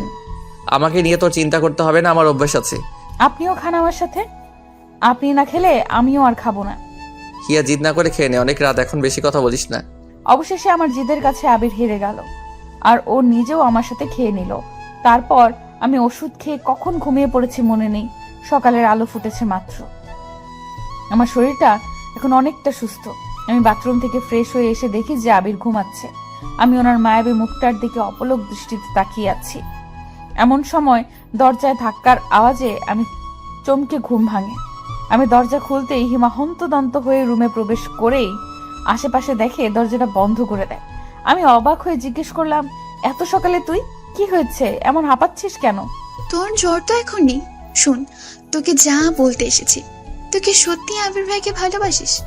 না মানে আমি বলতে চাচ্ছিলাম যে আমাদের দেখে তোর কি মনে হয় আমরা সবাইকে কষ্ট দিচ্ছি নাটক করার জন্য? তোর একটা চিঠি পুরো পরিবারকে ভেঙে দিচ্ছে, আর তুই আমাকে জিজ্ঞেস করছিস আমি তোর ভাইকে ভালোবাসি কিনা? তোকে বাঁচাতে আমরা চুপ করে আছি, আর তুই কিনা। সরি হিয়া পাখি, আমাকে মাফ করে দে। আমি বুঝতে পারিনি যে এই বিষয়টা এত দূর করাবে। তুই আমাকে হেল্প করেছিস আর আমি তোকে হেল্প করব না? তো কি বলতে চাচ্ছিস সীমা? তুই আবির ভাইকে সত্যি ভালোবেসে থাকলে এখনই এখান থেকে চলে যা। হিমা, এইসব তুই কি বলছিস? আমরা পালাবো কেন? এখন তো সবাই ব্যাপারটা জেনেই গেছে। আজ হোক আর কাল হোক সবাই মেনে নিবেই, আমরা তাদের সন্তান। বড় কাকা এসেছে, কি বলছে শুনলে তুইও পালাতে চাইবি। কিরে হিমো, এত সকালে তুই? কিছু হয়েছে? ভাইয়া তুমি তাড়াতাড়ি উঠে রেডি হও। রেডি হব মানে কি বলছিস তুই এসব? হিয়াকে নিয়ে এক্ষুনি বাড়ি থেকে চলে যাও। হিমো, তুই কি পাগল হয়ে গেছিস নাকি? আর সবার মতো তুইও আমাদের তাড়ানোর জন্য উঠে পড়ে লেগেছিস? বড় কাকা এসেছে, বাবা আর কাকারা সবাই কথা বলছে ওই ঘরে। আমি মাত্র শুনে আসলাম। কি বলছে সবাই? বড় কাকারা আর সবাই মিলে এই সিদ্ধান্ত নিয়েছে যে এখনকার মতো তোদের মেনে নেবে, কিন্তু কাউকে কিছু জানাবে না। তারপর আবির ভাইয়া চলে যাওয়ার পর তোদের ডিভোর্স পেপার রেডি করবে, আর সেখানে যেভাবেই হোক একবার তোমাদের সাইন পড়লেই সব শেষ। হিয়া তোকে আবার বিয়ে দিয়ে দেবে, আর বিয়েটা তখনই দেবে যখন আবির ভাইয়া শহরে থাকবে। আবির ভাইয়া যেন তা জানতে না পারে, তার জন্য। আর একবার বিয়েটা হয়ে গেলেই খেল খতম। আর বাবা আর মেজো কাকা বড় কাকার ওই আইডিয়ার সাথে একমত হয়েছে। আমি সাধারণত এত সকালে উঠি না, কিন্তু সবার চেঁচামেচি শুনে উঠে এসব শুনতে পাই। ওরা এখনো সবকিছু প্ল্যান করছে, কিভাবে কি করবে। আমি তো ওদের কাছে ছুটে এলাম এসব জানানোর জন্য। মগের মুল্লুক পেয়েছে নাকি? আমরা কি ছোট বাচ্চা নাকি যে উল্টাপাল্টা বোঝাবে আর তাই বুঝবো? আমি কিছুতে এসব হতে দেব না। আর আমাদের ডিভোর্স পেপার কি করে পাবে? আমাদের তো তুই ভাইয়া, আসলেও কি তোমরা বিয়ে করেছো নাকি সব? চুপ করবি? এত বেশি কথা কেন বলিস? বিয়ে না করলে এত বড় মিথ্যে কথা বলার সাহস হচ্ছে আমাদের? আমরা বিয়ে করেছি, তবে কি? আসলে আমাদের কাগজ এখনো হাতেই পাইনি, তাই না? আর আমরা কিছুতেই বড় কাকার ফাঁদে পা দেব না। তার আগে বল, তুই কি 100% শিওর? 100% মানে 1000% শিওর। আর কিছুক্ষণ থাকলে ওরা চলে আসবে। আর ওদের হাতে পড়লে পালানোর রাস্তা খুঁজে পাবে না। তখন না পারবে বাড়ি থেকে বের হতে, আর না পারবে ওনাদের মুখের উপর কথা বলতে। বাবা তো সকালে চলে যেতেই বলেছিল, তাই এখন যাওয়াটাই যুক্তিযুক্ত। বাড়িতে থাকলেই ঝামেলায় পড়তে হবে। পরে সব ঠিকঠাক হলে বাড়ি চলে এসো ভাইয়া। এখন তুমি হিয়াকে নিয়ে বেরিয়ে পড়ো। কি যাবে? আচ্ছা ঠিক আছে, আমরা এখনকার মতো চলে যাচ্ছি। তুই আমাদের আপডেট জানাস। কিরে তুই কথা বলছিস না কেন? যাবি না আমার সাথে নাকি তুই? অবশ্যই, আমি এখানে থাকলে তো আমাকে বিয়ে দিয়ে দিবে। আমি একাই আপনার কাছে চলে গিয়েছিলাম, আর এখন তো আপনার সাথেই যাব। এখন আর ভয় কি? ভয় হচ্ছে না? কিসের ভয়? আমি কোথায় নিয়ে যাব, কিভাবে রাখবো, কি খাওয়াবো, এসব ভেবে চিন্তা হচ্ছে না? আপনি যেখানে নিয়ে যাবেন আমি সেখানেই যাব। আপনি যেখানে থাকবেন আমিও সেখানেই থাকবো। আর আপনি যা খাবেন আমিও তাই খাবো। কষ্ট হলে সহ্য করতে পারবি? আপন মানুষদের থেকে এত কষ্ট যে মেয়ে হজম করতে পারে, সে অন্য যে কোনো কষ্ট হাসি মুখে বরণ করে নিতে পারে। আপনি শুধু আমাকে এখান থেকে দূরে নিয়ে চলুন। আমি আর এদের এমন ঘৃণার চাহনি সহ্য করতে পারছি না। আমি হিয়ার ঘরে যাচ্ছি, ওর কিছু প্রয়োজনীয় জিনিস নিয়ে আসছি। সবাই এখন বসার ঘরেই আছে। তোমরা তাড়াতাড়ি রেডি হয়ে নাও, বেশি দেরি করা যাবে না। আবির ফ্রেশ হয়ে আসতে আসতে হিমাও একটা ছোটখাটো ব্যাগ নিয়ে হাজির হলো। ওই ব্যাগে কি আছে আমি নিজেও জানি না। ব্যাগের সাথে সাথে হিমা কিছু টাকাও তুলে দিল আবিরের হাতে, আর বলল, কিছু আমার জমানো টাকা, কিছু মায়ের জমানো টাকা, আর কিছু বাবার টাকা থেকে নিয়েছি। কত আছে জানি না, তবে 15-20 হাজার হবে হয়তো। তুই সবার টাকা চুরি করেছিস কেন? এসব নিয়ে এখন তোমার ভাবতে হবে না। মা বাবা যা বলে সেটা পরে দেখা যাবে। তারা এমনিতেই বুঝবে যে টাকাগুলো তুমি নিয়ে গেছো। আমার কিছু হবে না। আর তুমি না থাকলে গালাগালি কাকে করবে? তোমরা তাড়াতাড়ি বের হও, আর হিয়ার খেয়াল রেখো। ও বাইরে কখনো থাকেনি তো। সেটা তোকে বলে দিতে হবে না। তুই নিজের খেয়াল রাখিস, আর এমন কোনো ভুল করিস না যা পুরো পরিবারের জন্য অভিশাপ বয়ে আনে। আমরা বের হব, আর তখনই দেখি যে আমার মা আমার দিকেই আসছে। তারপর কান্না বিজড়িত কণ্ঠে বলল, হিয়া, সবাই তোদের মেনে নিয়েছে। আবিরের পড়াশোনা শেষ হলে তাদের ধুমধামে বিয়ে দিয়ে দেবে। মায়ের আশা দেখে আবির ব্যাগটা খাটের তলায় লুকিয়ে ফেললো। হিমাও দরজার আড়ালে লুকিয়ে পড়লো। আমি মাকে জড়িয়ে ধরে কাঁদতে লাগলাম। তারপর বললাম, সবাই কোথায় মা? আমি জানতাম সবাই আমাদের ক্ষমা করে দেবে। সবাই বসার ঘরে তোদের নিয়ে আলোচনা করছে। আমি তোকে জানাতে আসলাম কথাটা। চল মা, ঘরে চল। মা, তুমি আমার জন্য 1 কাপ চা বানাও তো। যাও, আমি আসছি একটু পরে। মা খুশি মনে ওখান থেকে চলে যেতেই আমি আর আবির পা টিপে টিপে বাড়ি থেকে বেরিয়ে পড়লাম। হিমা বারবার দেখছিল যে কেউ আসছিল কিনা। অবশেষে আমরা সফলভাবে রাস্তায় পৌঁছে গেলাম। রাস্তায় কোনো রিক্সা ছিল না। আমরা হেঁটেই কিছু দূরে গেলাম। তারপর আবির কেউ একজনকে ফোন করে আসতে বলল। কিছুক্ষণ পর একটা রিক্সাওয়ালা আসতেই বুঝতে পারলাম যে আবির ওই রিক্সাওয়ালাকেই আসতে বলেছিল। আবির তাড়াতাড়ি রিক্সা চালাতে বলল। কেউ এসে পড়লে সব পণ্ড হয়ে যাবে। বাসে ওঠার আগে আবির হালকা কিছু নাস্তা আর পানীয় কিনে নিল দোকান থেকে। তারপর বাসে উঠেই আমরা নাস্তা করে নিলাম। আমার খেতে ইচ্ছে হচ্ছিল না, কিন্তু আবিরকে দেখলাম গোগ্রাসে গিলছে। হয়তো অনেক ক্ষুধা লেগেছে। আমরা দুজনেই চুপচাপ বসে আছি। আমি নীরবতা ভঙ্গ করে বললাম, আমরা এখন কোথায় যাচ্ছি? সর্বপ্রথম কেন কাজী অফিসে যেতে হবে? কিন্তু আমরা তো অলরেডি বিয়ে করে নিয়েছি, তাহলে আবার কাজী অফিসে কেন? এইভাবেই বিয়ে করে কি আমরা স্বামী স্ত্রী হইনি? আবার বিয়ে করতে হবে? আরে গাদি, কাগজ কলমে আমাদের বিয়ের রেজিস্ট্রি না থাকলে কেউ কি বিশ্বাস করবে সে আমরা বিবাহিত? তার জন্য। ও আচ্ছা, এখন কেমন লাগছে? খারাপ লাগছে খুব? ভালোই লাগছে। আপনি পাশে থাকলে খারাপ লাগা আমার ধারে কাছেও ঘেঁষতে পারে না। শেষের কথাগুলো বিড়বিড় করে বলায় হয়তো আবির শুনতে পাইনি, তাই আবার বলল, অমন বিড়বিড় করছিস কেন? যা বলার জোরে বল। না কিছু না। বাড়ি থেকে আবিরকে কল করেই যাচ্ছে। আবির কল রিসিভ করছে না। একটু পরেই হিমা কল করলো। আবির ফোনটা রিসিভ করতেই চাচির কণ্ঠ ভেসে এলো। আবির, কোথায় তুই বাবা? তোর বাবা কাকারা সব মেনে নিয়েছে, বাড়ি ফিরে আয় বাবা। তুই আমাদের কিচ্ছু না জানিয়ে এভাবে চলে যেতে পারলি? কোথায় তুই বাবা? তাড়াতাড়ি বাড়ি আয়, সবাই তোদের জন্য অপেক্ষা করছে, আর কেউ কিচ্ছু বলবে না। মা, আমরা চলে এসেছি, অনেক দূর এসে পড়েছি, এখন আর ফিরে যাওয়া সম্ভব নয়। তুমি সবাইকে বলো যে কিছুদিন পর আমি হিয়াকে নিয়ে চলে আসবো। কিন্তু বাবা, তুই তো হোস্টেলে থাকিস, হিয়াকে নিয়ে কোথায় থাকবি? পাগলামি করিস না বাবা, ফিরে আয়। আমি পাশে থাকায় আবির আর চাচির সব কথাগুলো শুনতে পাচ্ছিলাম। চাচি কথাগুলো বলা শেষ করতে না করতেই ফোনের ওপাশ থেকে একটা মোটা পুরুষ কণ্ঠ ভেসে এলো। আমার বুঝতে বাকি রইল না যে এটা বড় কাকা। আবির, তুই যেখানে থাকিস না কেন, হিয়াকে নিয়ে এক্ষুনি বাড়ি চলে আয়। তোর সাহস হয় কি করে বাড়ির মেয়েকে নিয়ে পালানোর? আমি তো পালাইনি, বাবা আমাকে বের করে দিয়েছেন। আমি বলছি ফিরে আয়, যা করার বাড়ি থেকেই করা যাবে। আমাদের আজকে বিয়ে দিবেন কি বাড়ি গেলে? বেহায়া ছেলের কথা দেখো, আগে নিজের পায়ে দাঁড়া, তারপর বিয়ের কথা বলিস। লজ্জা করছে না আমার সামনে বিয়ের কথা বলতে? আপনারা হিয়ার জন্য জায়গায় বিয়ে দিতে চান, তাই না? এসব তোকে কি বললো? সত্যি কিনা তাই বলুন। তার মানে তুই সবটা জেনেই পালিয়েছিস? হ্যাঁ, আমি সব শুনে ফেলেছি, আমাকে আর বোকা বানাতে পারবেন না। আমি তোকে লাস্ট ওয়ার্নিং দিচ্ছি আবির, হিয়াকে নিয়ে ফিরে আয়, এর ফল কিন্তু ভালো হবে না। সরি কাকা, আমি আপনার এই অনুরোধটা রাখতে পারলাম না। আজকের মধ্যে বাড়ি না ফিরলে এই বাড়ির দরজা তোদের জন্য চিরদিনের জন্য বন্ধ হয়ে যাবে, এই আমি বলে রাখলাম। বলে এর আগে ফুসতে ফুসতে বড় কাকা কল কেটে দেয়। তার মানে হিমার কথাই ঠিক, আবিরের মুখটা চিন্তা ভাবনায় ডুবে আছে। আমার নিজেরই চোখে পানি চলে আসে আবিরকে দেখে। জানি না আবির আমাকে কোথায় নিয়ে যাবে, আর আমরা কিভাবেই বা থাকবো। এই অচেনা শহরে আমি আদৌ থাকতে পারবো কিনা জানি না। শেষ পর্যন্ত আমার ভাগ্যে এই ছিল, সাথে আবিরের জীবনটাও আমি কোনো অনিশ্চয়তার দিকে ঠেলে দিচ্ছি জানি না। আমরা বাস থেকে নেমে একটা রিকশায় উঠলাম। তারপর আবির আমাকে একটা কাজী অফিসের সামনে নিয়ে গেল। সেখানে আগে থেকেই নিশি আপু আর আবিরের আরেকটা ফ্রেন্ড ছিল। আমরা যাওয়ার পর আবির আমার সাথে ওই ছেলেটার পরিচয় করিয়ে দিল। তারপর আমরা কাজী অফিসের ভেতরে ঢুকলাম। সবকিছু হয়তো আগে থেকেই ঠিক করা ছিল, তাই আমাদের বিয়ের সব কিছু শেষ করতে বেশি দেরি হলো না। এর মধ্যে আমাদের বাড়ি থেকে কয়েকবার ফোন এসেছে, আবির রিসিভ করেনি। কাজী অফিস থেকে বের হতে প্রায় দুপুর হয়ে গেল। আমরা সবাই একটা রেস্টুরেন্টে বসে লাঞ্চ শেষ করলাম। আমরা সেখানেই বসে আছি, এমন সময় হিমার ফোন দেখে আবির রিসিভ করলো। তখন হিমা বলে উঠলো, ভাইয়া, তোমরা এখন বাড়ি চলে আসতে পারো, সবাই তোমাদের মেনে নিবে বলেছে। তুই তো বলেছিলি যে এসব নাটক এখন মেনে নেওয়ার অভিনয় করছো। হ্যাঁ বলেছিলাম, তবে এবার সত্যি মেনে নেবে বলেছে। বড় কাকা নিজে বলেছে যে আজকেই সব আত্মীয়দের দাওয়াত করবে তোদের বিয়ে উপলক্ষে, যদি তোরা আজ ফিরে আসিস তো। কি বলছিস তুই এসব?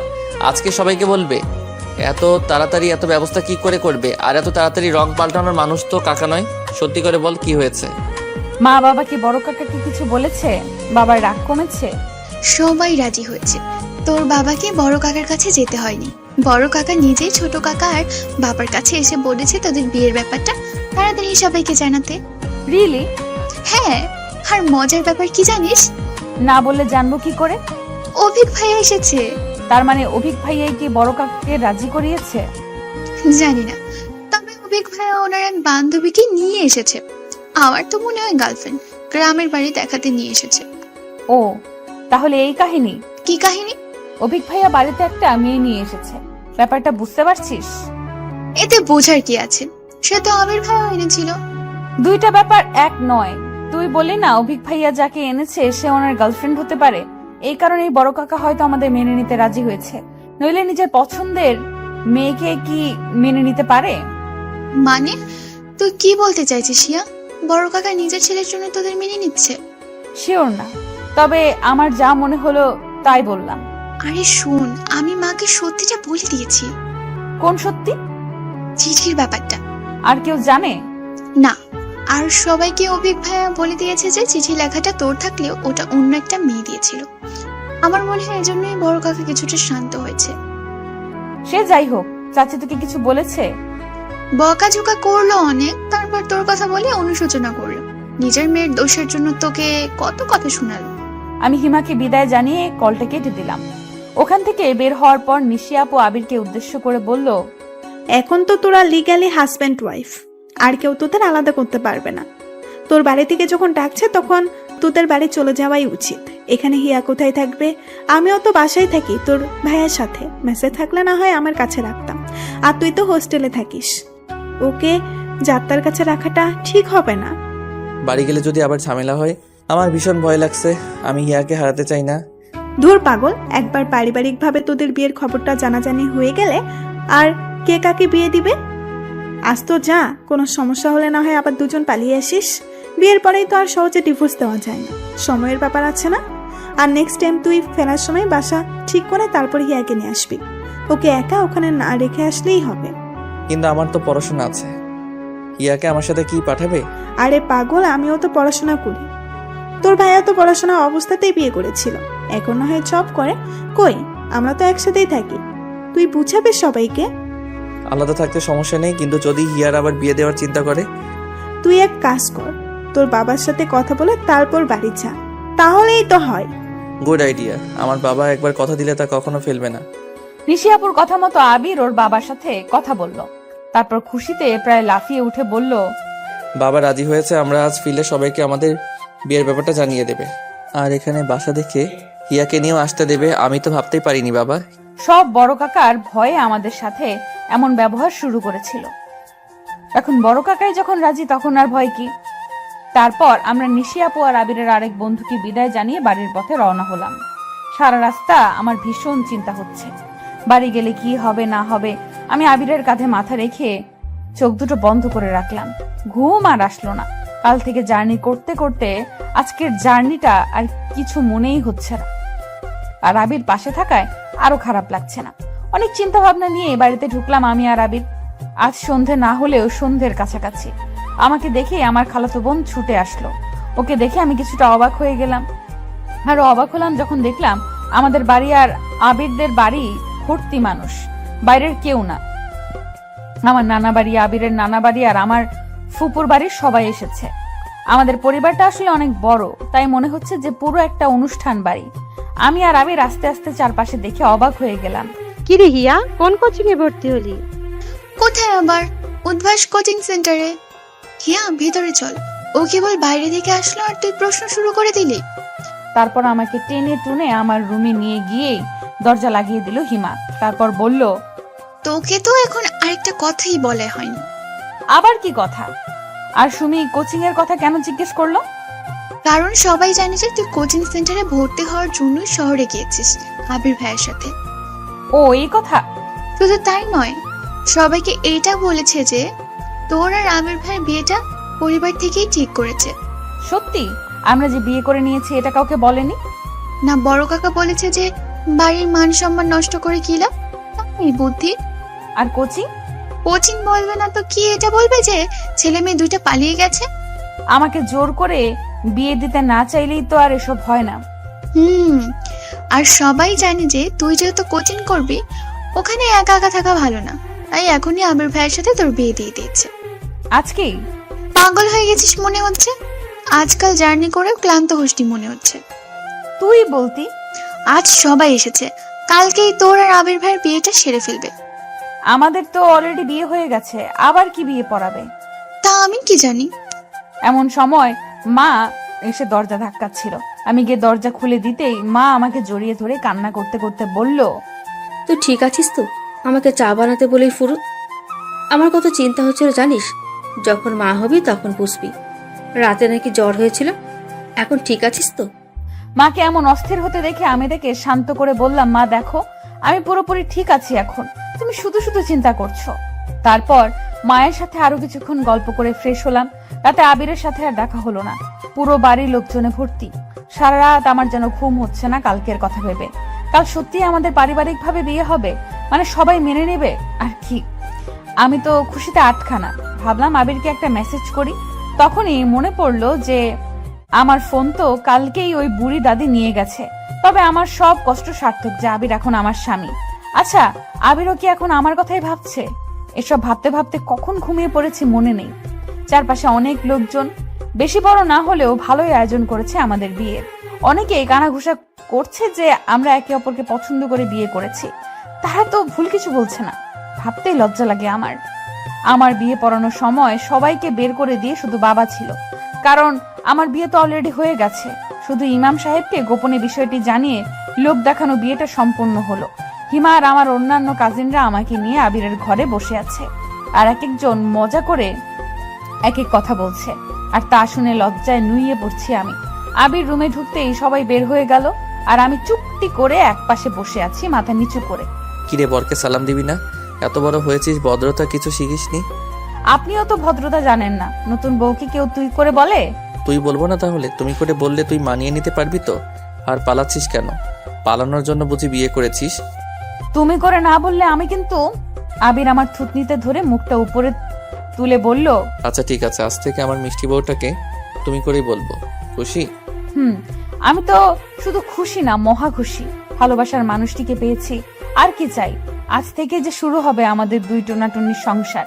সবাই আমাদের জন্য দোয়া করবেন।